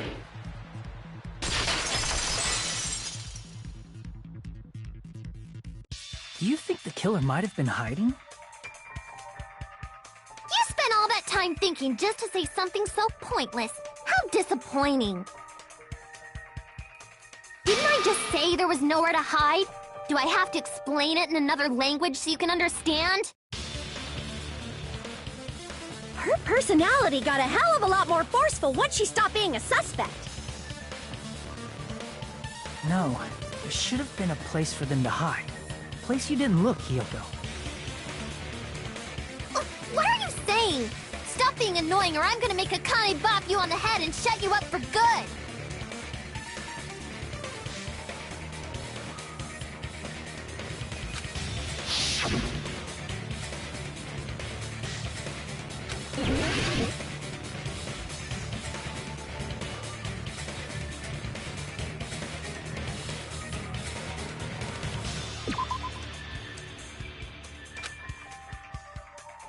Crap!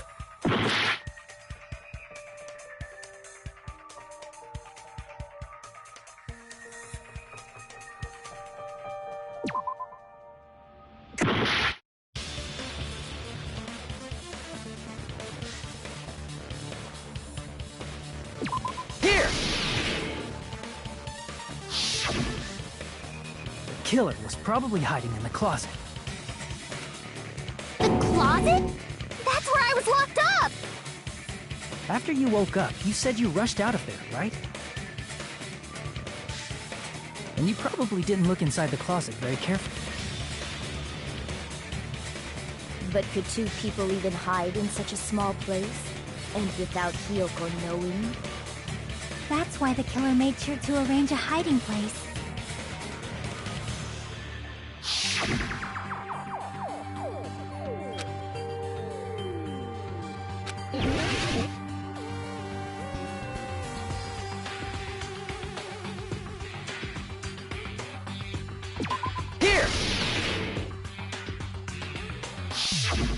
What about the surfboard case in the closet? I'm pretty sure they could have hidden in there. Huh? Inside the surfboard case? But the shelf it was on, it was pretty messy, don't you think? Two surfboards were stacked on the top shelf. And there were surfboards that weren't even in a case. The killer probably did that on purpose to secure a hiding place. 'Cause we haven't been on this island that long, so the closet shouldn't have been that messy, I think. Then, the killer was close to me during that time? Yeah, they were quietly holding their breath and hiding very close to you. It's kind of like in for a penny, in for a pound, so to speak. Don't you mean it's always darkest under the lighthouse? I shouldn't say things I don't understand, like, so to speak. Anyway, the killer hid silently, and after making sure Hiyoko left, they finally left the surfboard case. I agree with that as well. Seriously, nobody asked what you think. There's no way the killer would leave Hiyoko by herself if they were trying to frame her. If Hiyoko was left alone and ruined the evidence the killer had planted, it would have messed up their plan. Instead, it makes more sense to think that the killer was hiding in the beach house, watching Hiyoko. Saying whatever you want, even if we didn't ask. All right, if you don't want to friggin' get punched, just stand still and let me punch ya! Oh, you shut up. Then, grit your teeth. Sorry, Akane. It's not like that. Hey, Monokuma. Can I ask you about something that seems strange to me? I believe Prince Shotoku was from the future. A man from the future is always directing the flow of history. I'll listen to your story about men from the future some other time. As I recall, the body discovery announcement is made when 3 or more people discover a body, right? Is the killer also included among those 3 or more people? Yeah, that's true, but, well, something like that is basically what it's supposed to be. You don't sound very articulate. Jeez! You're pretty annoying for noticing something like that! I know it sounds like an excuse, but the body discovery announcement isn't supposed to be used for deduction. It's intended to create a fair trial. It's supposed to let everyone know a body has been found. So you're saying it's unfortunate that I used it for deduction? I understand your excuse, but depending on who actually found the body, it's possible that your 3 or more people rule could be deadly. Well, as long as I keep things ambiguous, I can respond to situations with some flexibility. Flexibility, huh? So what about this time? Is it 3 people including the killer or not? Jeez, fine! You want me to say it? It doesn't include the killer this time, okay? All done. Which means 3 people other than the killer discovered Mahiru's body. What's wrong with that? Nothing. I just thought it was somewhat strange. More importantly, let's get back to our original topic. You're the one who went on a tangent! We were just saying the killer was hiding in the surfboard case, right? And after Hiyoko ran away, the killer got to enjoy the simple life of destroying evidence. However, before we proceed any further, there's something we have to make clear. The killer blocked the roadside door with Mahiru's body before Hiyoko ran away. But what about the blood? Now that you mention it, that mystery hasn't been solved yet. It's going to be all right. If you guys have come this far, I'm sure you can discover that answer too. Now, let's start the argument, shall we?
What did the killer do with the blood on their body? Maybe they simply washed it off. They couldn't use the shower, right? So washing it off would have been impossible. They didn't have to use the shower. Oh, what about the wetsuits in the closet? Maybe they wore one when they moved the body. If they used something other than the shower... What did they do with the bloody wet? They cut it up and... As someone who flushed, it would definitely close. Maybe it's the other... Perhaps someone other... Maybe they were able to wash it off. What did the killer do with the blood? Maybe they simply washed it off. They couldn't use the shower, right? So washing it off would have been impossible. No, that's wrong!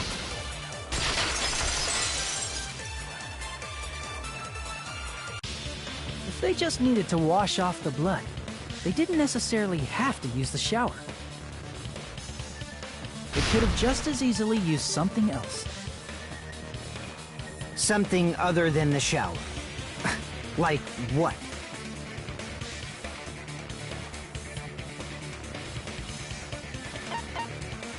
I see! Drinks inside the refrigerator. Couldn't the killer have used those to wash off the blood? I've seen through it.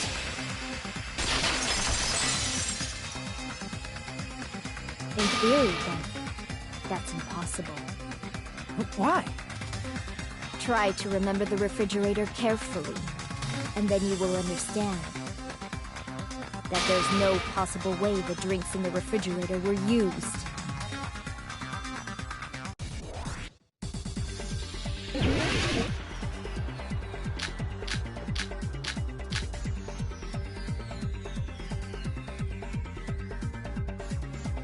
It's true there were drinks in the beach house refrigerator. However, try thinking about it. One bottled drink wouldn't be enough to wash off the blood. I can't back down!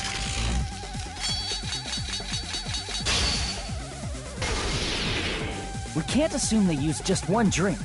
They could have used a bunch of them to wash it off. Didn't I say it was impossible? There were no water bottles in the refrigerator.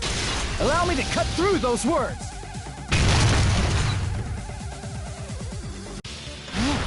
There were water bottles inside the refrigerator. How many times do I have to tell you? There were no water bottles in there whatsoever. That was after the incident, right? But before the incident, there were water bottles in the fridge. And the killer took all of those water bottles and used them to wash the blood off their body. So you're saying the water bottles were gone? Because they were all used? That's a logical fallacy. It's not a fallacy. There should have been evidence inside the trash can.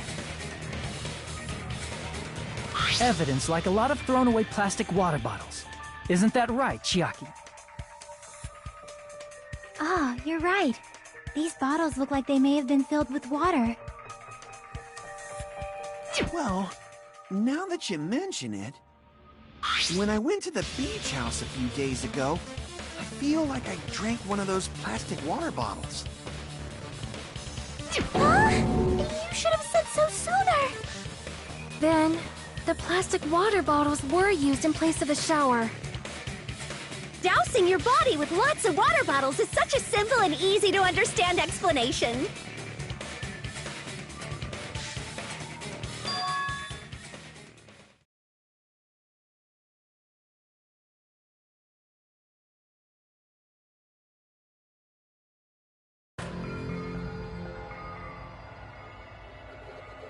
It seems you've realized who the killer is. See? Just as I thought. Hold on. You know who the killer is? Is that true? Let me ask, who might that be?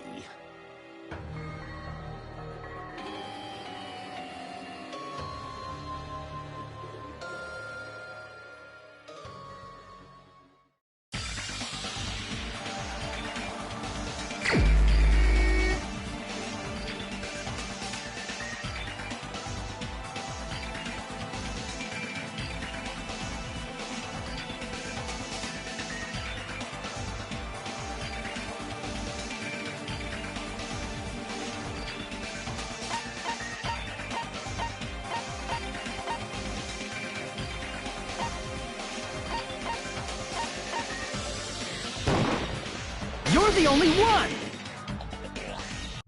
Peko. Is it you?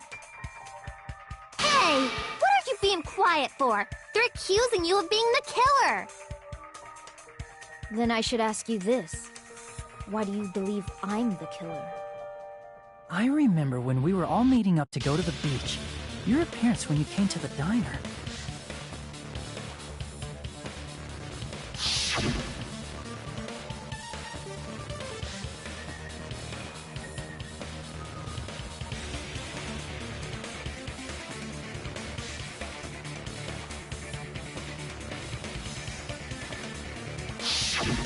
If the killer really did wash the blood off with water bombs, they'd have to drench their entire body. But there were no towels in the beach house, and it would have taken a while for the water to fully air dry. So you said you went swimming so you'd have a cover story. Don't just stay silent! Say something! Hold on, you bastard! You saw her at the diner! You never saw her near the beach house, right? So maybe she really was swimming! No one even saw her swimming. No.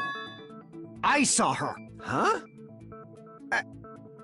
After I ran into you bastards at the diner, I crossed paths with her on my way home. So there's no doubt. She would have arrived at the diner from the opposite direction of the beach house. Hold on. That's strange. Didn't you just say this earlier?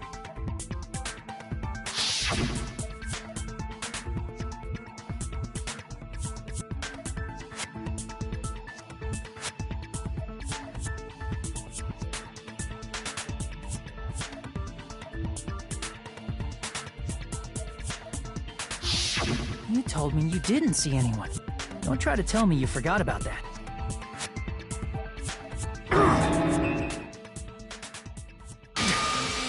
Not so fast! It's too soon to decide she's a killer! We haven't established how the killer was able to leave the beach house! Now that you mention it, you're right. The roadside door was blocked. And if it's impossible to leave from the beachside without leaving footprints, then how the fuck did the killer escape? Why are you all fired up, Fuyuhiko? You're not the suspect. Peko is. Who cares about that? Answer me! If you have an explanation, then show me what you got! We might have an answer. Do you really? This mystery seems unsolvable. Well, if Peko is the killer, then I might just have an answer to that mystery. I see. Then let's hear this alleged method of escaping the beach house. First, let's establish how the killer escaped.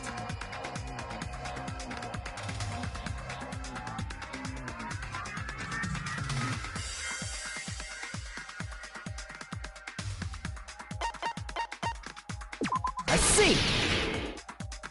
If the roadside and beachside doors aren't an option, the only other thing I can think of is...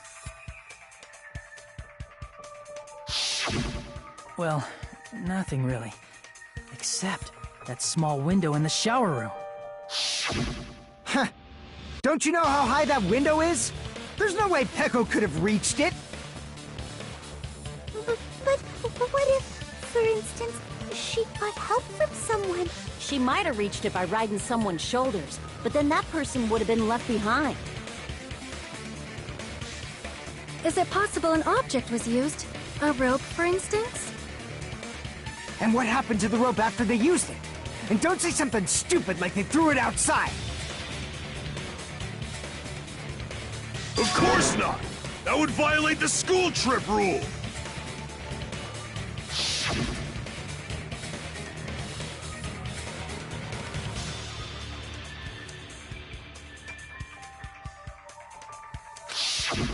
Littering is prohibited. Even if it might be evidence, rules are still rules. You see? There's no way they'd be able to escape from that window. No, they just have to use an object. Chiaki, don't fall asleep on us! We just said they couldn't use an object! You did? I thought you were saying they couldn't dispose of an object. I see! You don't have to throw it away if you can just hide it somewhere on your body. Huh? Pekka was wearing a swimsuit, remember? Where would she even hide an object? And if you say she hid it in her special place, I'll stab you in yours! No! Please don't be violent!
Peko, you carry that bamboo sword on your back at all times, right? If I recall correctly, you had it then too.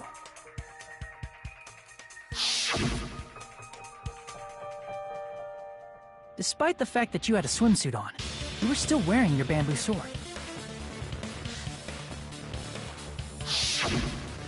Are you saying she used that bamboo sword to escape through the window? Yeah. Peko used that bamboo sword as a step stool and escaped out the window. Sword as a step stool? You see? I knew it! I knew it was a ninja! Didn't I tell ya? A ninja could have climbed that easily! Ninjas know a climbing trick where they lean their sword against a wall and use the handguard as a step stool. Wow! Just like a Japanese ninja! Miss Sonia, ninjas only exist in Japan. Well, it is a bamboo sword, but I'm sure a slender girl like Peko could easily use it to climb. Well, Peko, do you have anything to say?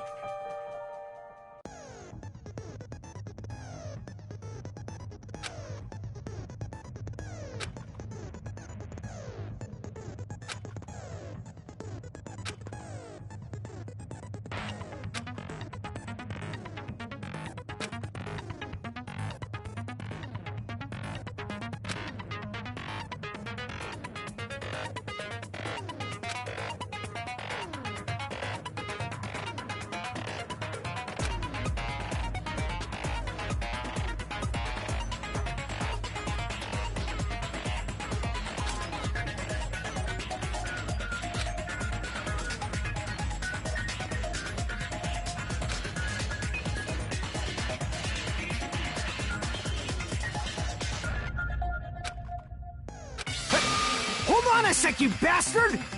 You're saying she used her sword as a step stool and went out the fucking window? Then what about the sword?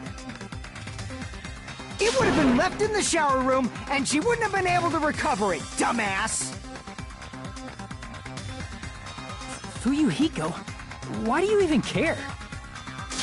Shut up! Just shut the fuck up and answer me! If you have an answer, then fucking give it to me!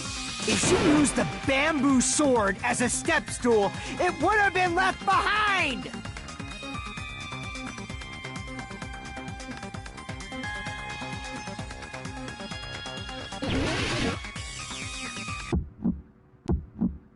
Got proof, you bastard?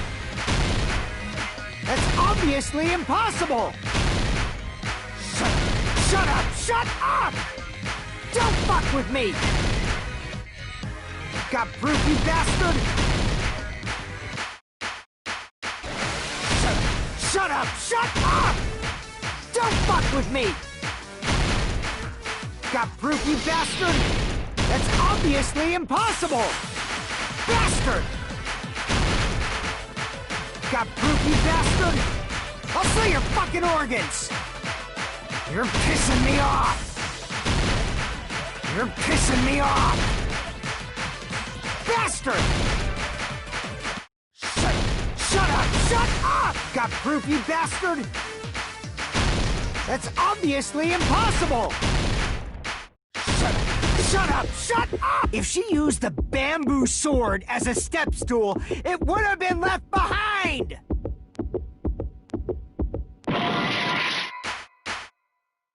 Don't fuck with me! Got proof, you bastard? Shut up! Shut up! Don't fuck with me! Got proof, you bastard? If she used the bamboo sword as a step stool, it would have been— This is the end!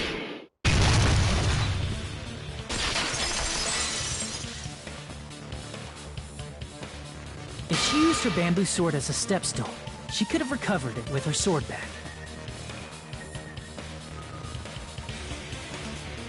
When she leaned her sword against the wall to use as a step stool, she tied her sword back to it.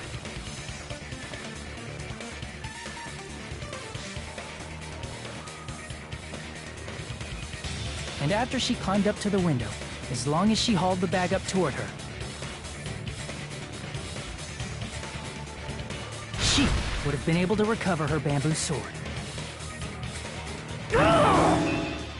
I see. Not just the bamboo sword, but even the sword bag, too. She used them both to escape.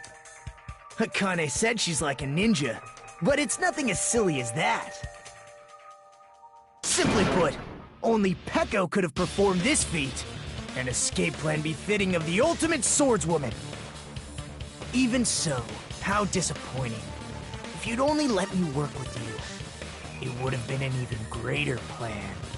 No, you just back off!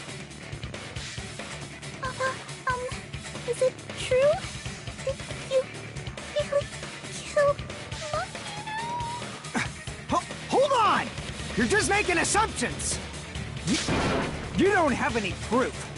I won't accept this unless there's proof! Got it, you bastard? It's fine. Huh? I said it's fine. Saying anything more would just be an exercise in futility.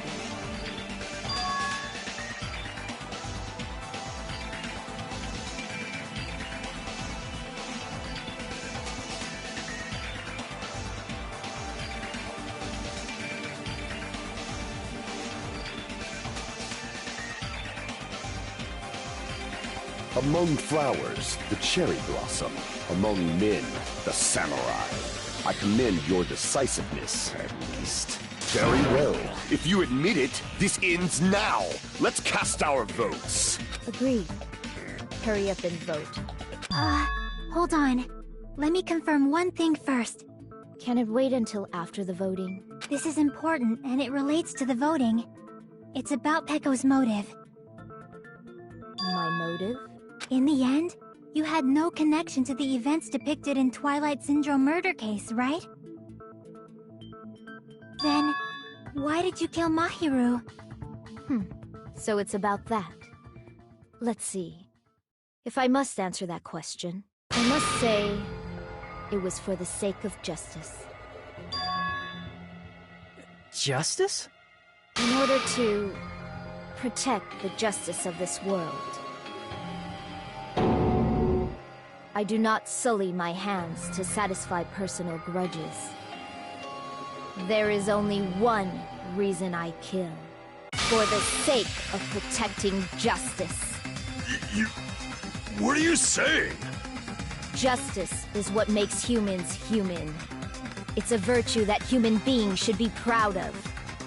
Justice is the eternal sun, and the enduring moon, the protective father, and the smiling mother. Hello! Earth to Pecco! If justice ever disappeared from this world, the world would immediately freeze, and people's smiles would vanish. I will not allow that! It's fine, just stop it! Justice must always be there to guide us, to shine bright above our heads. I'm telling you to stop it! So I must fight. I must continue to fight to protect justice. Could she be? As the light of justice shines upon my mask, I expose the hearts of malevolent evil. Justice complete! The center of justice that is pierced by justice. The lead star of justice that shines in the night sky. That would be me. Sparkling justice! Now then, let's execute justice! What? What the fuck? Pecco, what are you doing? I am sparkling justice. In the name of sparkling, shining justice, I have come to deliver justice. What's going on? What's this? Chill. Pecco finally snapped! Everyone, please be careful! Sparkling Justice is a serial killer who claims to be an ally of justice. Clad in her various hero masks, she is a serial killer who exclusively targets other criminals. She is supposed to be... but... Huh? An ally of justice? So that's why you're wearing a mask! This mask is the dividing line. Just like various idols, the sun is revered because it lies just beyond your grasp. Justice should also be the same. I don't get it, but this is becoming really crazy!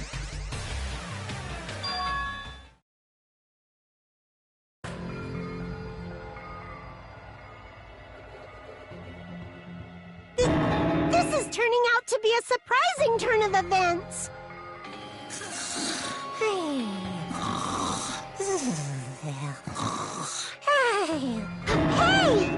Now's not the time for you to be sleeping. Take a look. It's a killer. Hey! This again?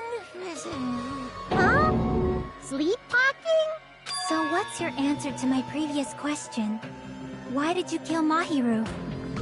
This world must always be bathed in the light of justice. I must not allow even one shadow. Evil must be eliminated immediately. No matter what, I must not overlook evil. Evil? Are you saying Mahiru is... If you knew about that incident, then you must have played the game. Am I right? And because of that, I was able to find the killer's accomplice hiding on this island like a sewer rat. Then, the reason you killed Mahiru was...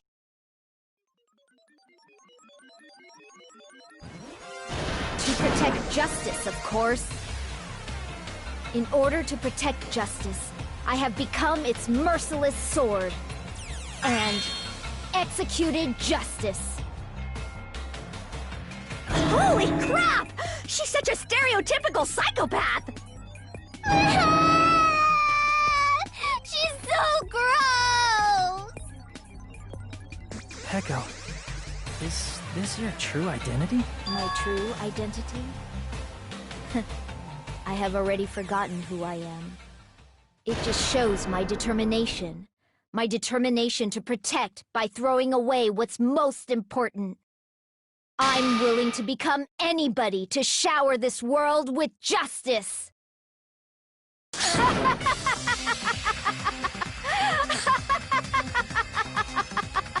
Oh, I can't stand this anymore! Let's just end this farce already!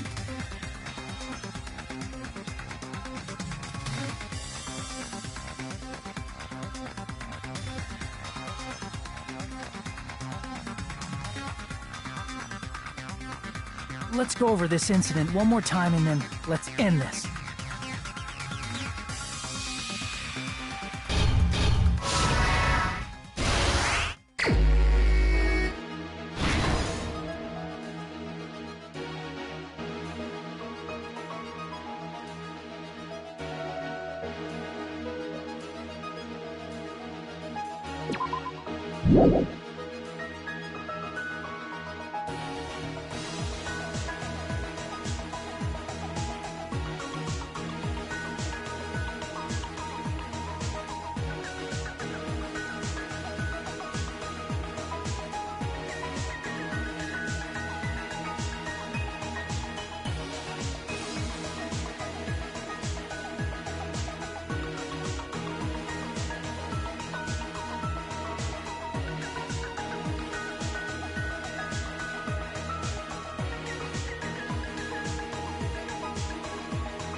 Here's everything that happened in this case. The incident began this morning when Mahiru spoke to Hyoko.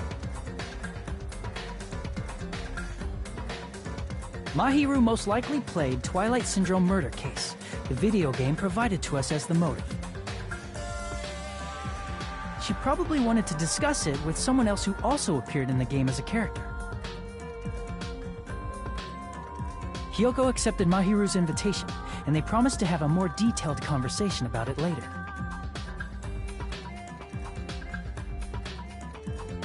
However, someone else overheard their exchange. The killer. The killer eavesdropped on their conversation and used their promise to devise a specific murder plan.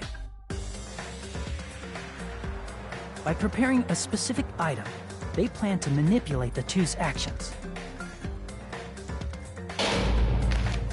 That item was the letters.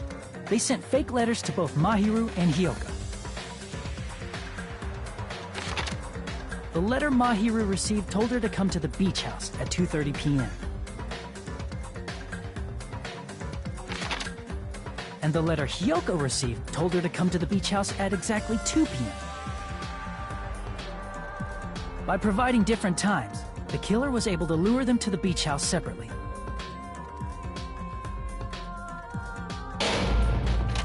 Hyoko totally trusted that letter, showed up at the beach house at 2 p.m., just like it said, and was drugged into unconsciousness by the killer lying in wait. After putting Hyoko to sleep, the killer immediately hid her inside the closet, so they could frame her as the killer later. At 2:30 p.m., Mahiru arrived at the beach house. She was completely unaware that she'd been targeted for murder.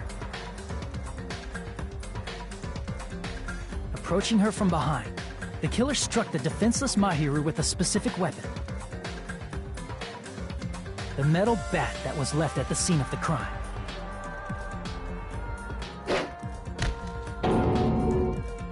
The bat was brought down onto the back of Mahiru's head, and with that, she took her last breath.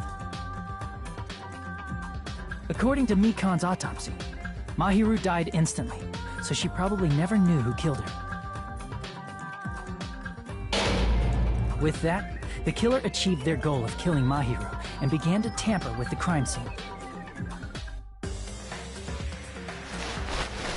They dragged Mahiru's body so that it blocked the door leading to the road. Also, the mask found at the scene of the crime was something the killer personally left.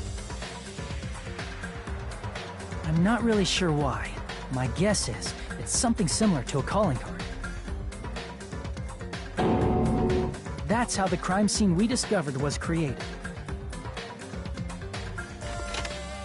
However, by moving Mahiru's body, the killer got blood splatter on them. Plus, the shower room had no water because it was out of order, so they couldn't wash it off.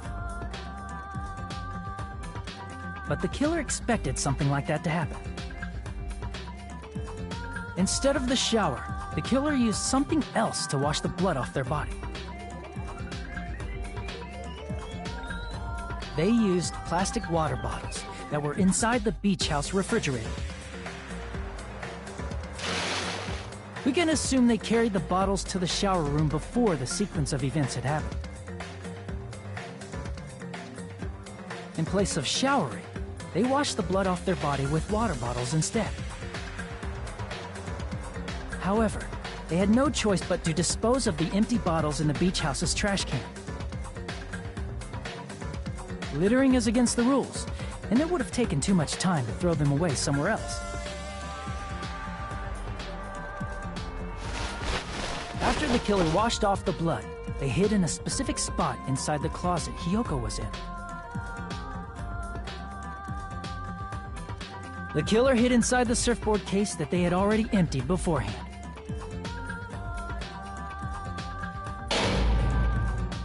After some time had passed, the sleeping drug used on Hyoko wore off, and she woke up.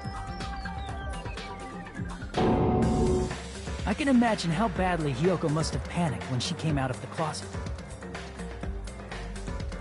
I mean, she made plans to see Mahiru, who lay dead right in front of her. From the shock and panic of being considered a murder suspect,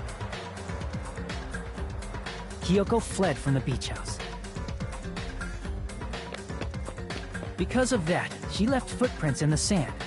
Everything was a trap set by the killer to frame her. After Hiyoko left, the killer finally came out of the surfboard case and placed a gummy that they brought with them to shift our suspicion toward Hiyoko. Ironically, placing that gummy is what helped clear our suspicion toward Hiyoko. Finally, the killer began preparing to escape from the beach house. They couldn't risk leaving their footprints in the sand, so they escaped the beach house using a different route. The small window in the shower room. However, that window is rather high up and can't be reached easily, which is why the killer used the bamboo sword they always carry with them. The killer took the bamboo sword out of its bag, tied the bag to the sword's handle, and used the sword as a step stool to reach the small window while holding the sword bag in their hand. As long as they're able to reach the window, all they had to do was pull the bag to retrieve the sword.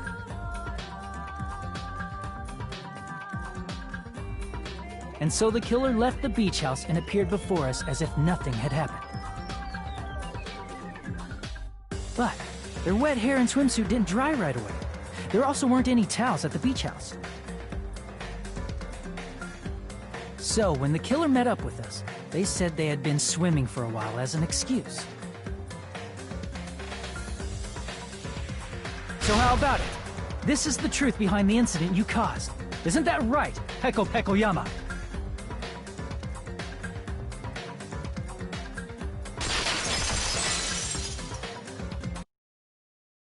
I see. And what of it? She's like, totally cool with it.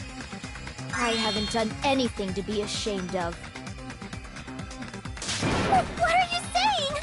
You killed Mahiru! Wrong! I punished evil in the name of justice. That's no reason to condemn me. Whatever. Let's hurry up and vote so we can freaking kill this weird, crazy bitch. There's no way you can kill me. Justice can never be killed. You should all know that as well. What are you saying? To protect what's most important to you, you must be prepared to throw away something equally important. Understand? I don't get it. I don't get it at all. Then I shall be direct.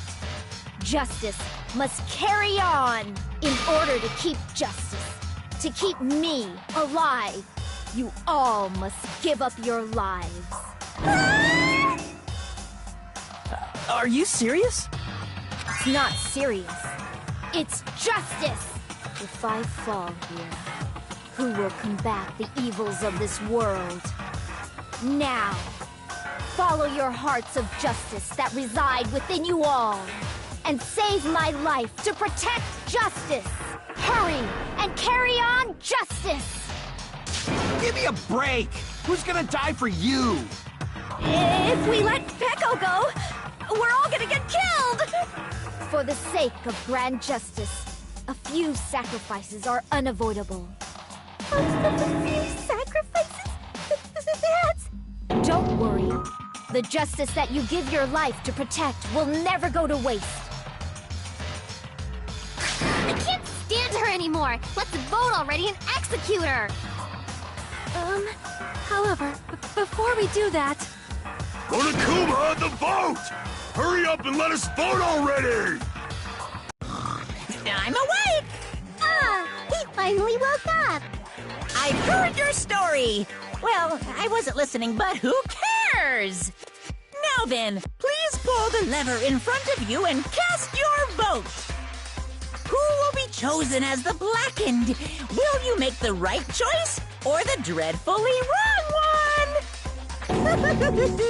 Such heart-pounding excitement!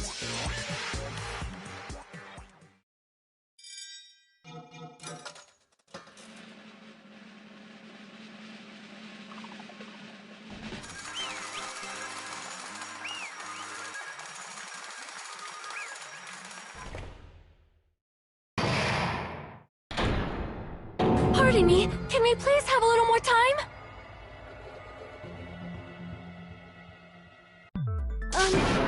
Pardon me, can we have a little bit more time? Please let us continue our discussion. Continue our discussion? But isn't the voting over?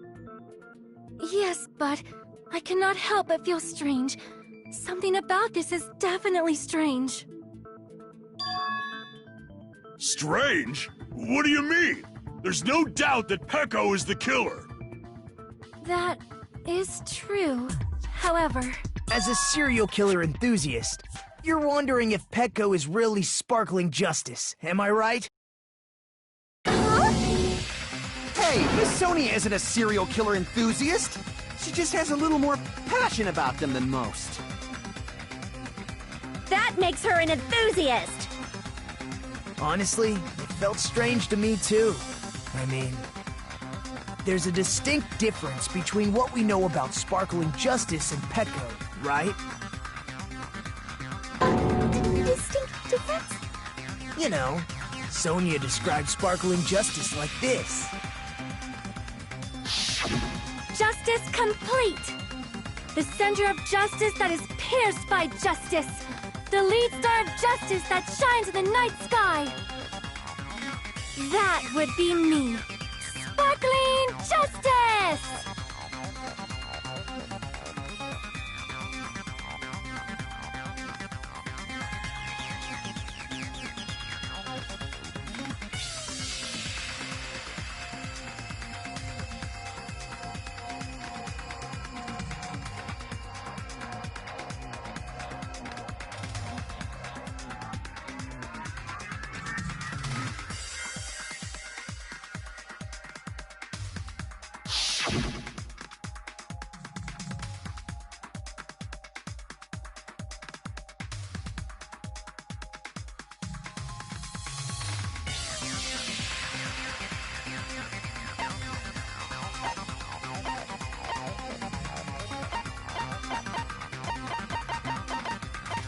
See!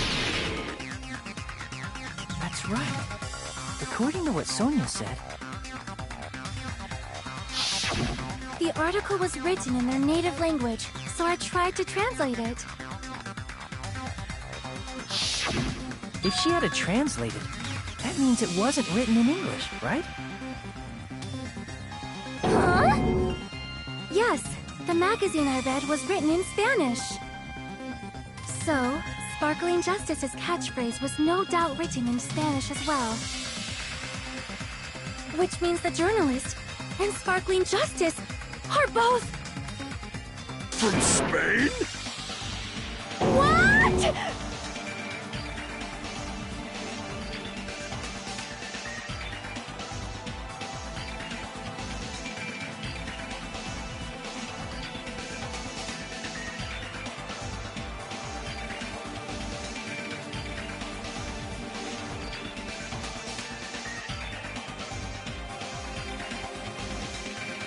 Pecco, you're not sparkling justice.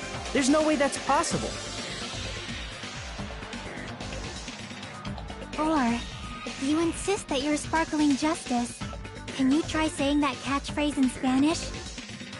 Would you be able to do that? It appears that the time has come for this mask to come off. However, that's perfectly fine. It's no longer necessary. And even if you find out now, it's too late for you all to do anything about it. My duty has already been finished, My duty as a tool has already been completed in full. Uh-huh? Looks like she's back to normal? That mask has fulfilled its purpose, just as I have. What do you mean? Fulfilled its purpose too late? What are you getting at? Now that you've already cast your votes, is what it means. Hey, be clearer! We're asking you what your purpose was! I have no purpose. I am just a mere tool. Tool? What do you mean? She called herself a tool, which means someone else used her then? Of course. A tool cannot do anything on its own. I see. I finally understand. Well, I did have a sneaking suspicion all along. What do you mean? I mean, besides Peko and Hiyoko, someone else was also at the beach house. Someone else? There is proof that establishes that fact. Try to remember it.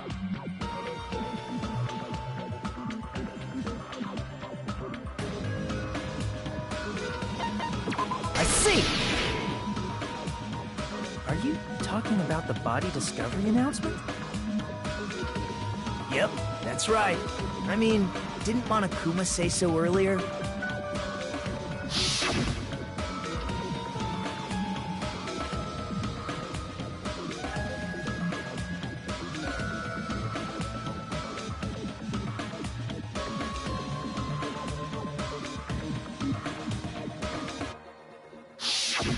That announcement is made when at least 3 people discover a body. And in this particular case, the killer, Peko, is not one of those 3. If that's the case, it would mean only Hiyoko and Kazuichi discovered the body, but... I see. That leaves us one person short. So that means there was one more person in the beach house! Plus, the fact that Monokuma tried to hide that truth from us by being flexible with his own rules. That's such a vital clue that it could alter the outcome of the trial. Like an accomplice, for example. No, that's not it. Huh? Am I wrong? Yes, from your basic way of thinking about it, you are wrong. Didn't I tell you? I'm just a tool. That means I'm just a simple tool to be used by that person. Therefore, that person would have the strongest motive out of anybody else here, right?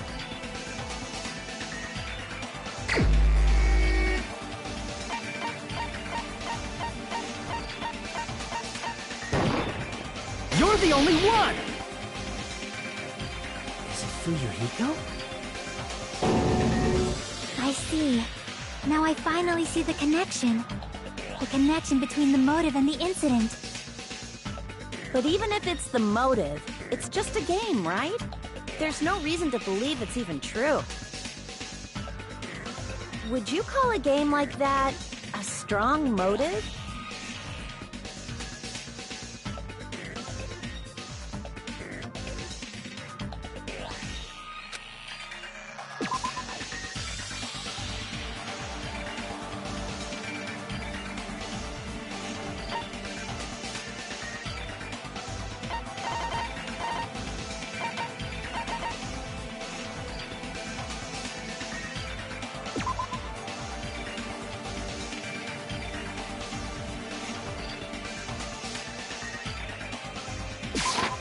I can prove it with this!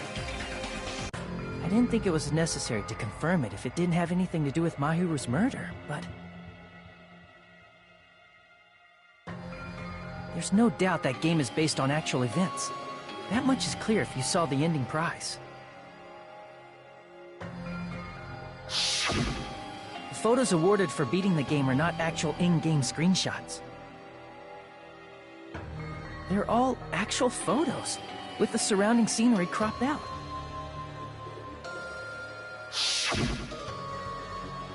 You knew all along, Fuyuhiko, didn't you? you knew whether or not the first victim in the game was actually your little sister, right? Because whoever beat the game first will receive the ending prize.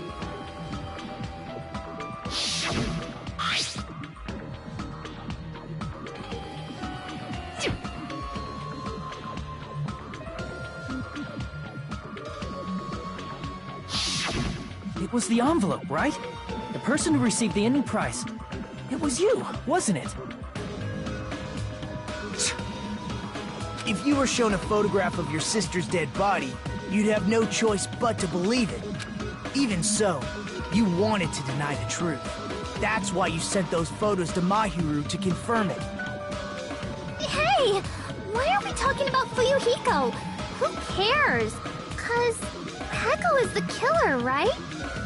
But he already voted! That's why I told you. You're all too late. As I said before, I exist as nothing more than a tool. I had no motive for killing Mahiru. No reason to kill. Not even the will to kill. I was simply used as a tool. As long as I am a tool, I cannot defy my orders. Hey! What's going on? Can anyone give me a simpler explanation? It means I'm not the killer. The true killer, who used me as their weapon to kill Mahiru Koizumi, was Fuyuhiko Kuzuryu. What? What the hell?! I see. That's what you were aiming for all along. No, I have no aim. But my young master does. My young master planned this from the start. Young master? That is the truth of this case. I'm sure you realize it by now, but it's too late. You cannot undo the vote. That's a problem. If Peko's allegation holds up, that means our vote was incorrect. In that case, the person who gets to live is... Just... me? That's nuts! No matter how you look at it, that's completely insane!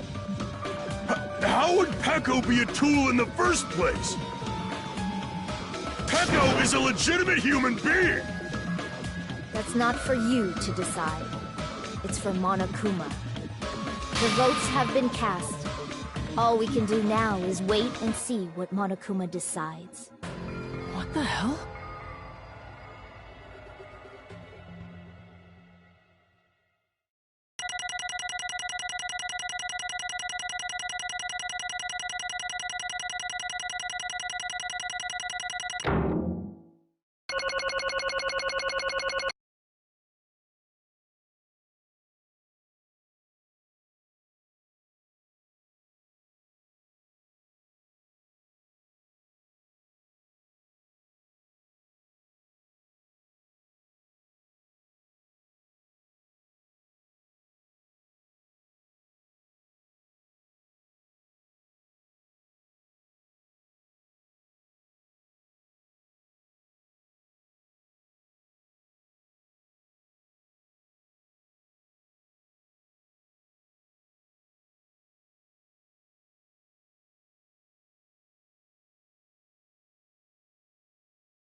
I'm in a bind. And what a bind it is. I guess for now, let's take a quick recess. We'll be right back after this commercial break.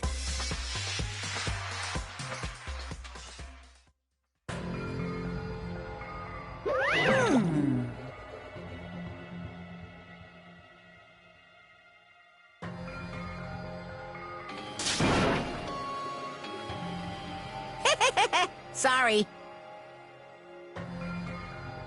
Hey!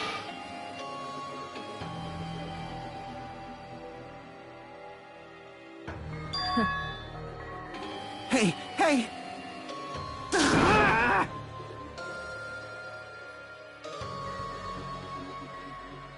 Well...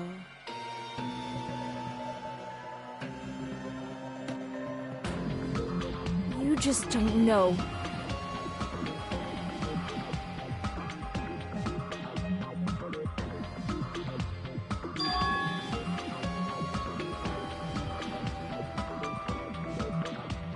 Hey.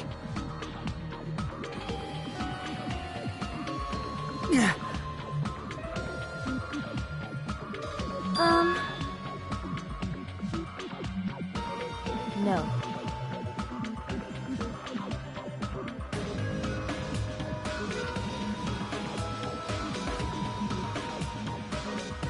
I am nothing but a tool.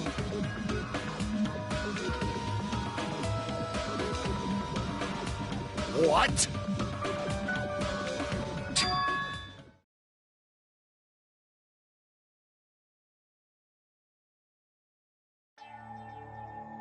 If my young master is attacked, I must defend him as his shield.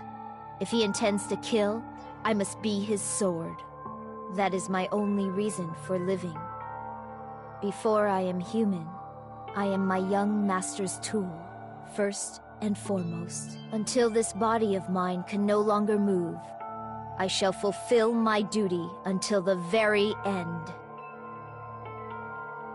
That is...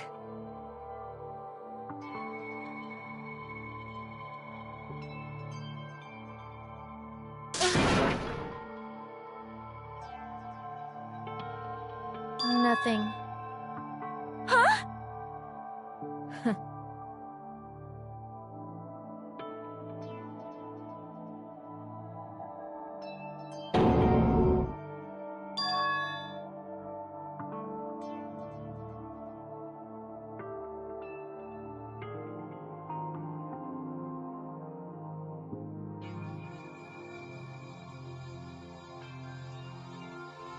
You fiend. No.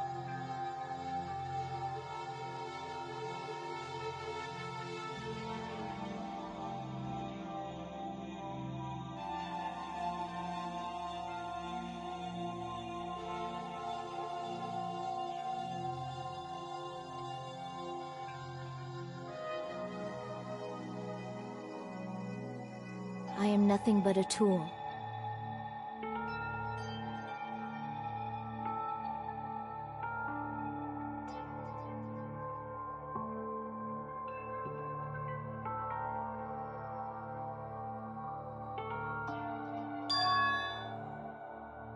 Damn it.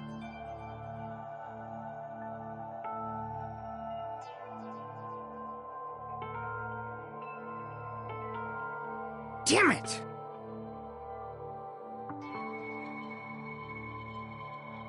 Don't fuck with me!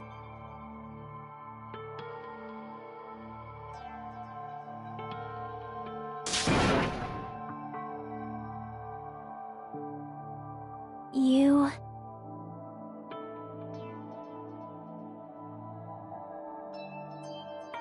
So...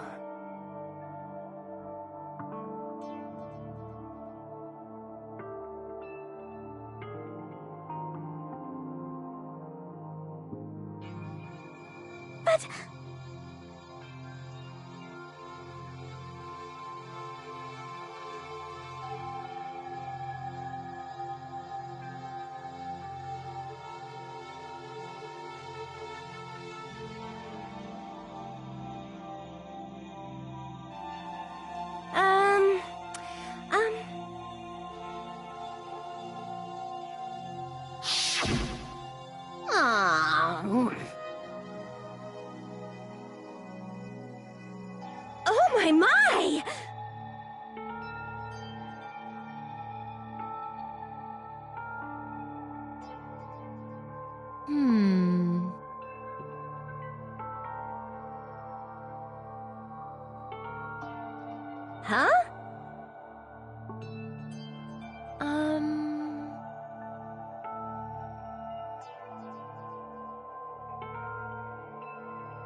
Are you serious?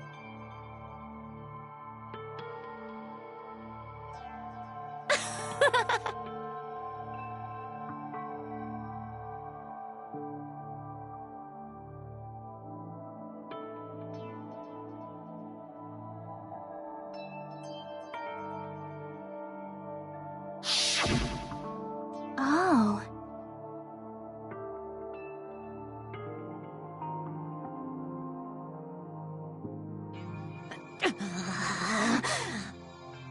But...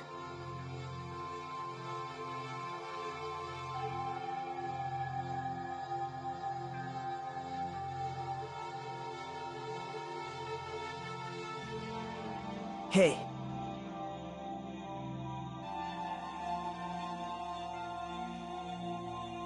What the?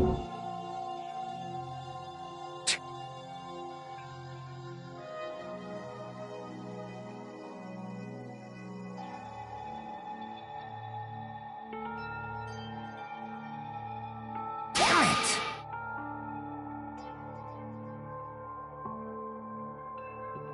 And so,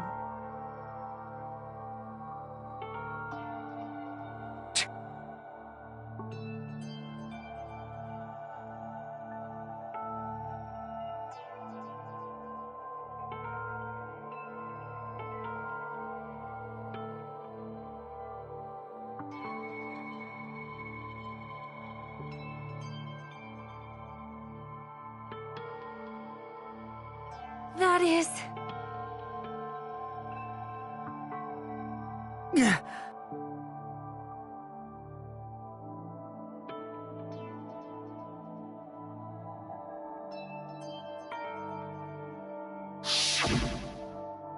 hey,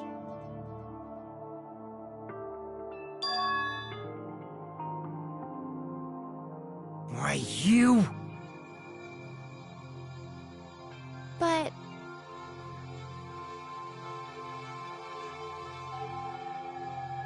Why? Shut the hell up!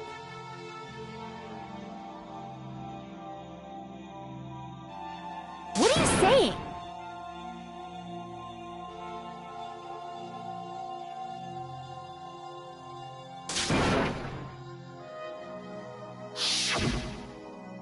Jeez.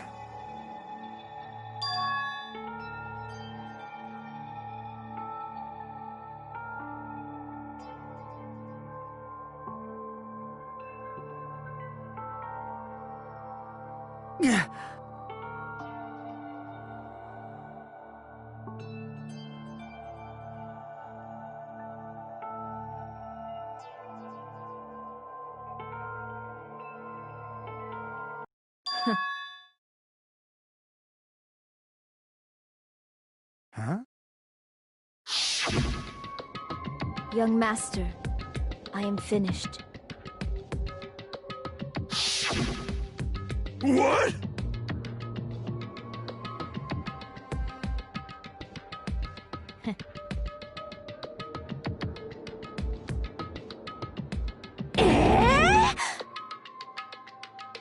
Of course!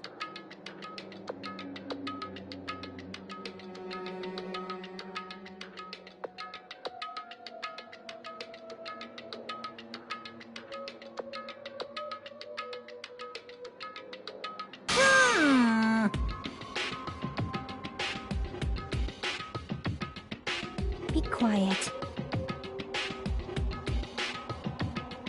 Yes, indeed!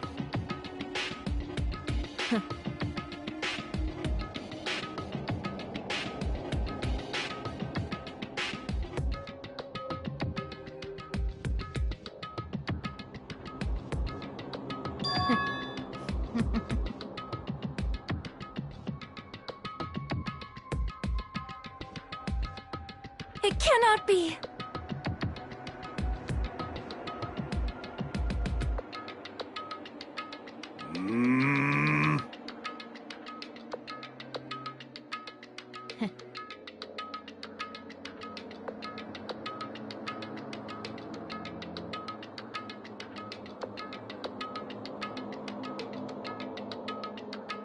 That's obviously wrong! No.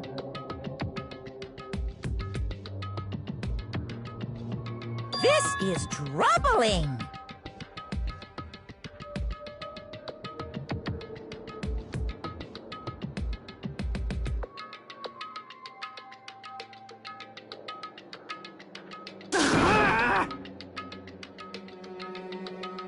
I see.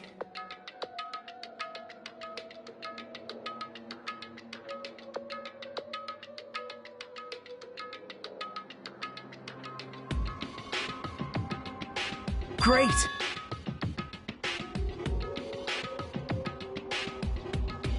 Wrong.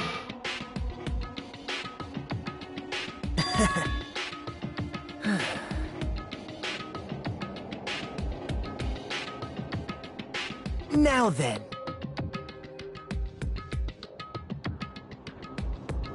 Huh? Hey.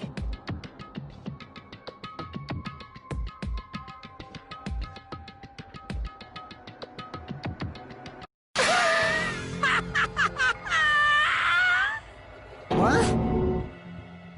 Hold on. What?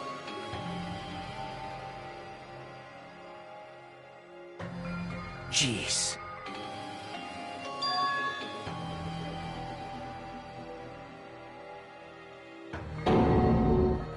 Hey.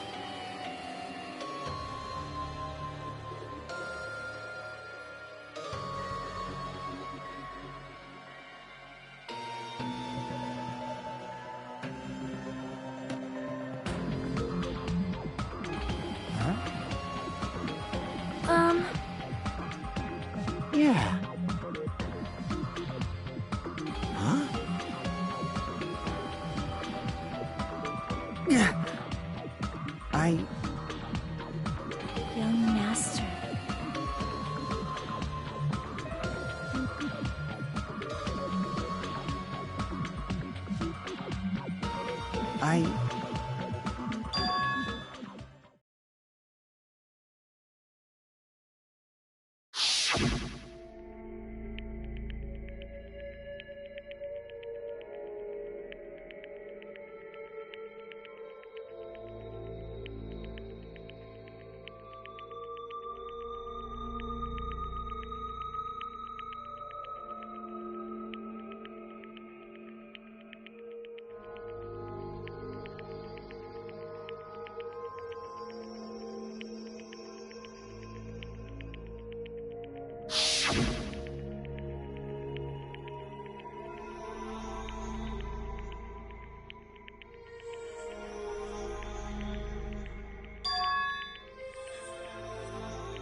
Hey.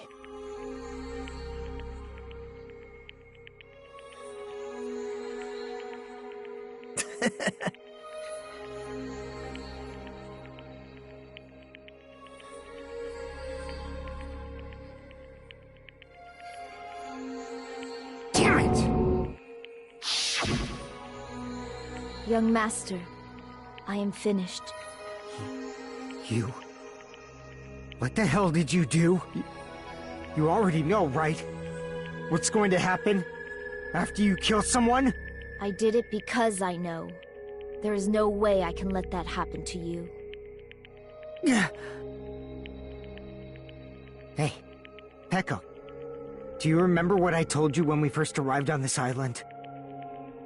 Our professional relationship doesn't exist on this island. We're just fellow high school students now. You need to run. Got it? Just let me take the fall so you can get away. Young master, that is impossible. Shut up! I'm ordering you not to worry about me! There is no way I cannot worry about you. I am my young master's tool. A tool to protect my young master. Without an owner, the tool serves no purpose. God damn it, we are done with that crap! Why won't you listen to what I'm saying?!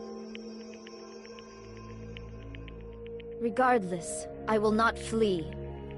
Besides, I'm fairly certain they'll discover the truth soon enough. Then why did you... I have a plan. Huh?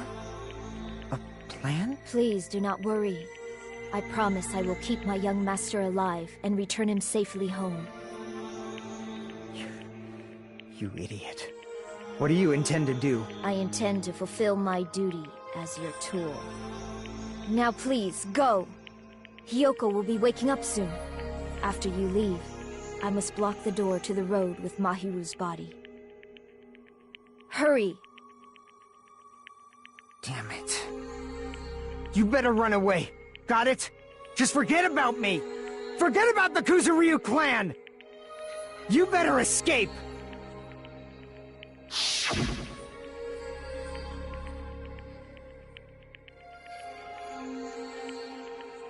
Sorry.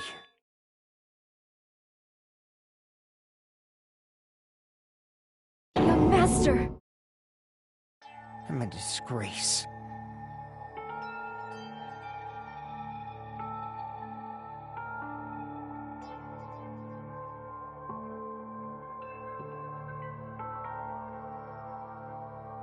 Peko.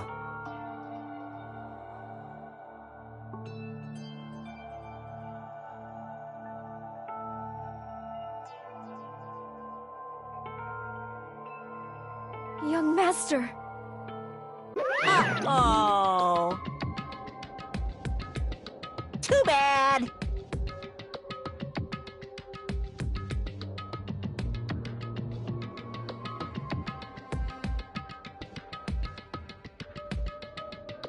Why you?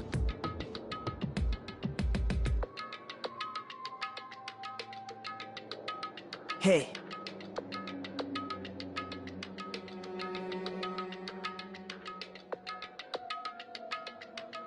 Jeez.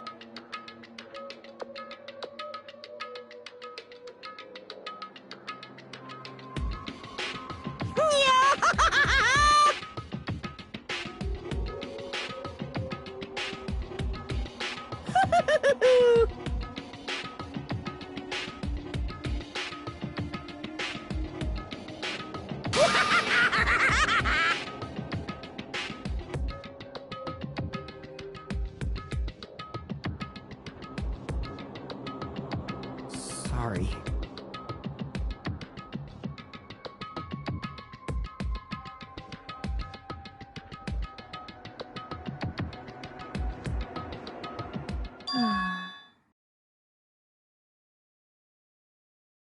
Huh? Young master!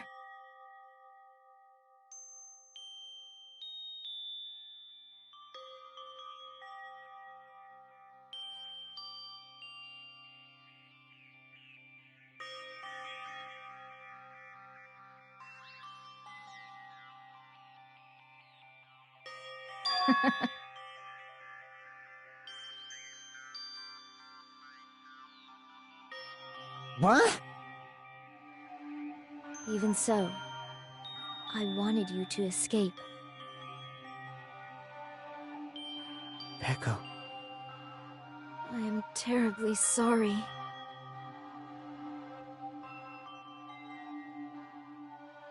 Goodbye.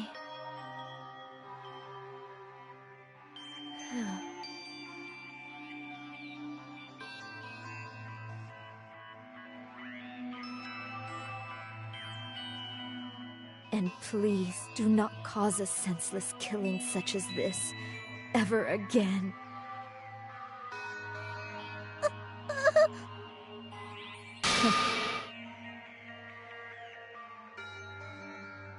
I will never feel despair.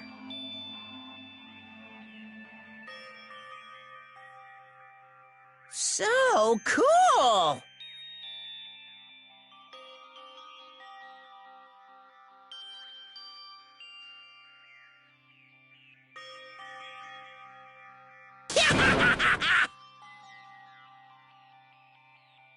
Young Master Fuyuhiko.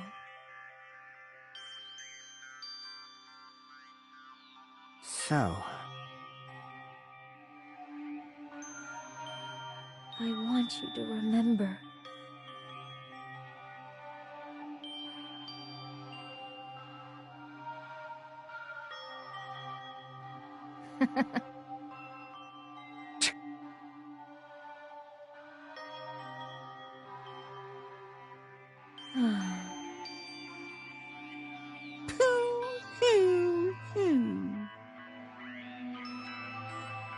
jeez. Thrills, chills, kills! Why?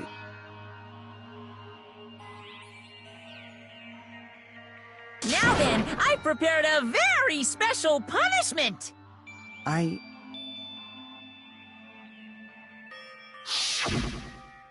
never needed a tool. So, you didn't need to become a tool. Let's give it everything we've got! You just needed to be yourself. I never wanted a tool. I just wanted you. Only you. Young Master? Why? Why couldn't you understand? We've always been together ever since we were kids! Let's go! It's punishment time!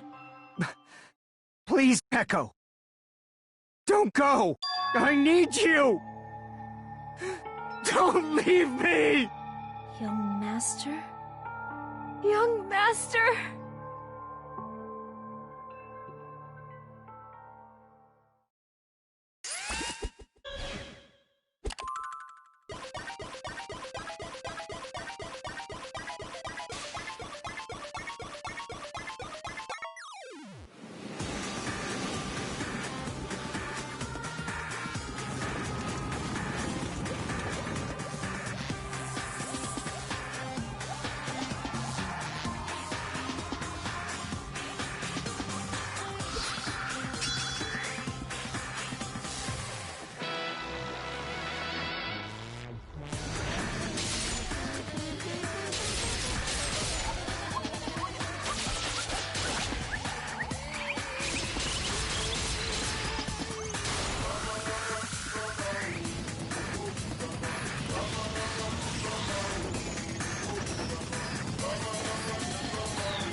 That is impossible!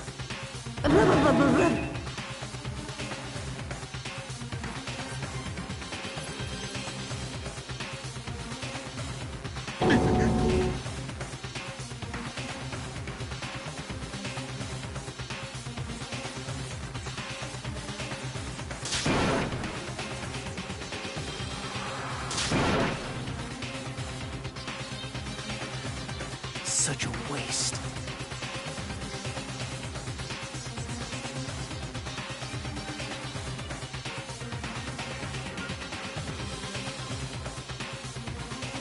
Damn it.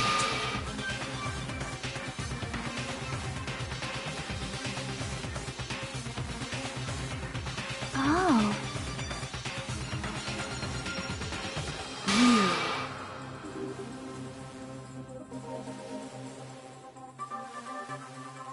Such despair.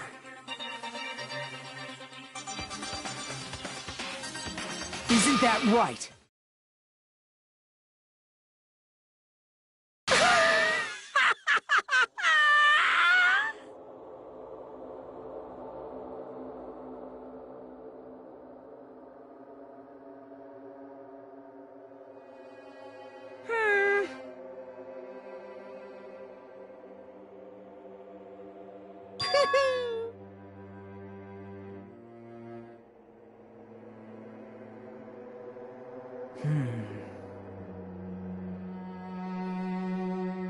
Listen carefully.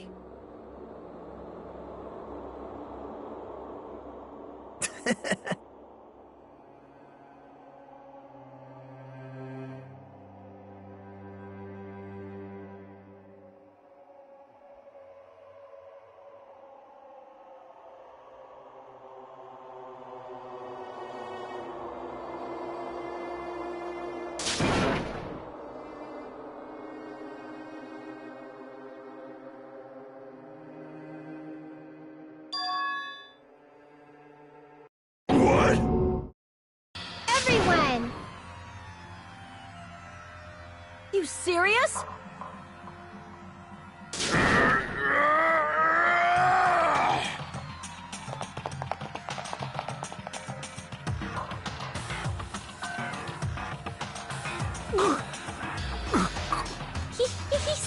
He's still breathing. Is he gonna be okay? Do something! Hey! You need to save him! Hey! I'm trying! But his blood, he won't stop bleeding out! His pulse is getting weaker! Can't you do anything about it? God damn it!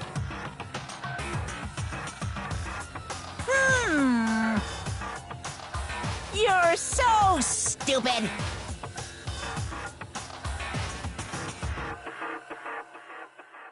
You stupid brother! I don't believe it! What the heck?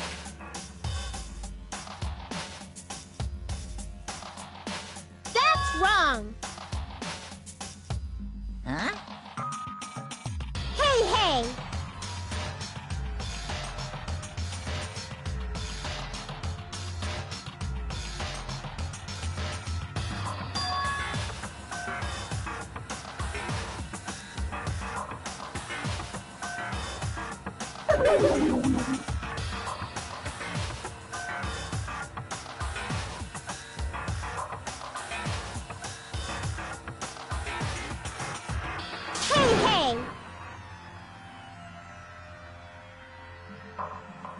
Unbelievable. Fine. So... like...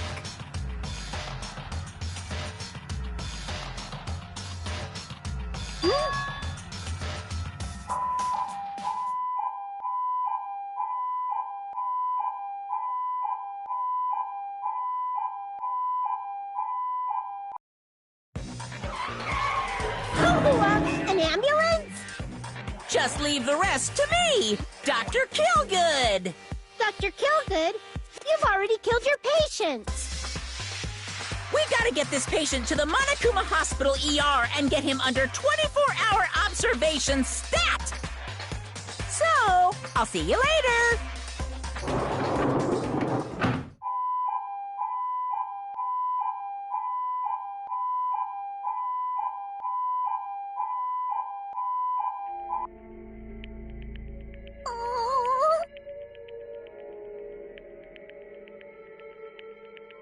Damn it.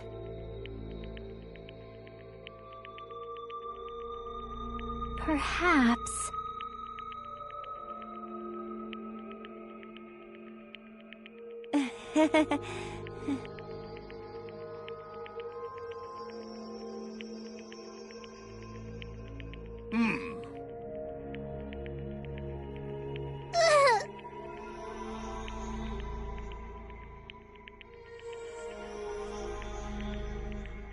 However...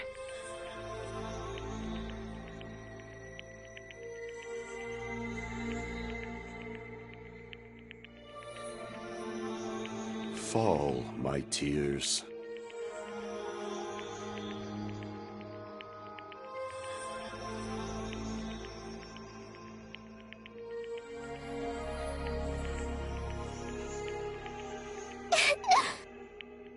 Damn it!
guys can see it, right? You can see this countdown too? 4 people are already gone. We took our time preparing the hope fragments, but now we're no longer able to gather them. Honestly, I'm not so sure anymore.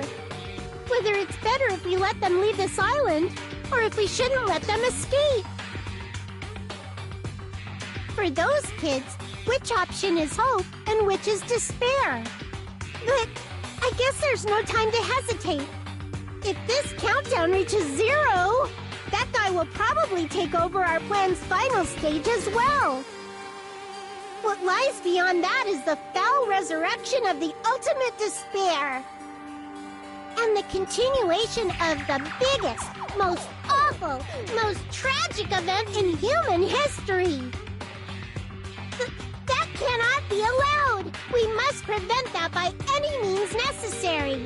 Even if we have to pay the ultimate price, I will definitely prevent it by any means. Everything is for the sake of a future filled with hope.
Ahem! Hope speak you.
Hey.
Whoa!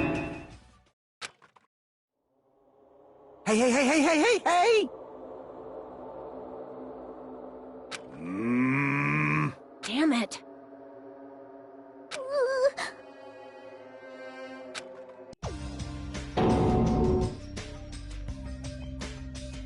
Good day. Good nom nom numbing! Ah! Something like this.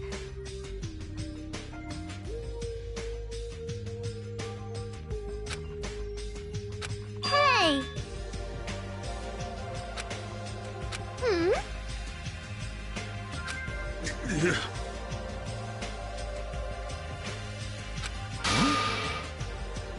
No!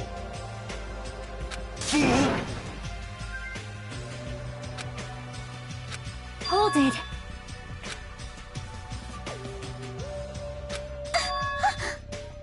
What the heck? You think so? See?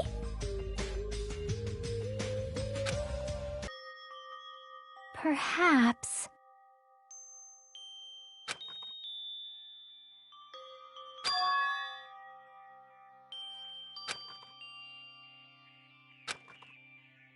Right?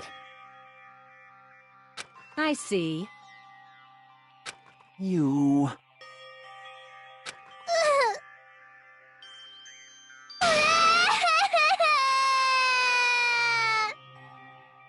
Huh? It cannot be.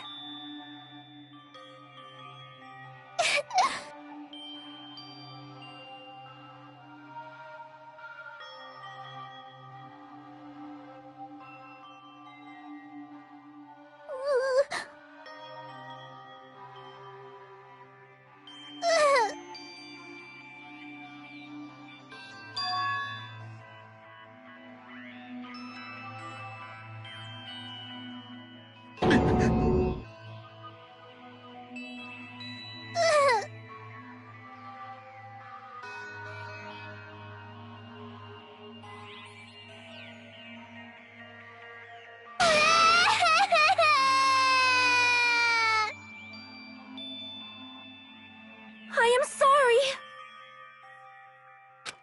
I'm sorry. Well... For now. No.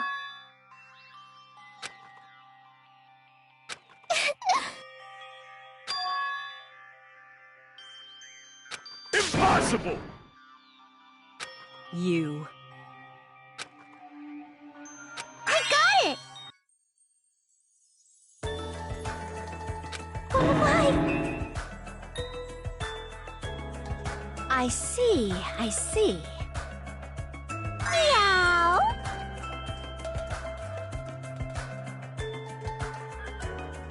Huh.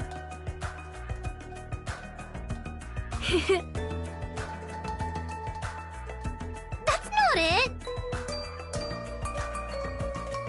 Jeez! Stop it! Shut up! Why only me?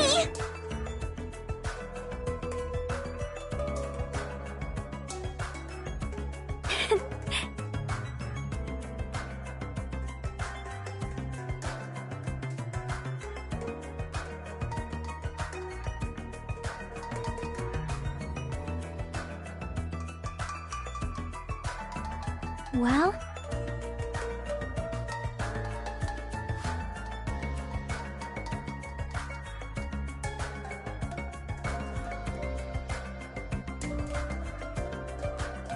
Yep.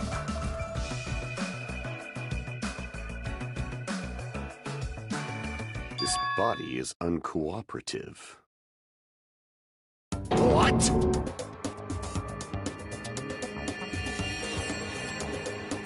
Impossible!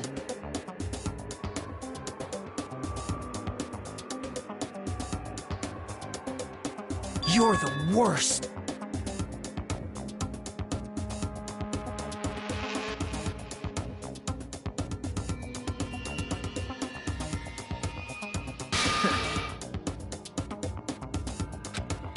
destroy you!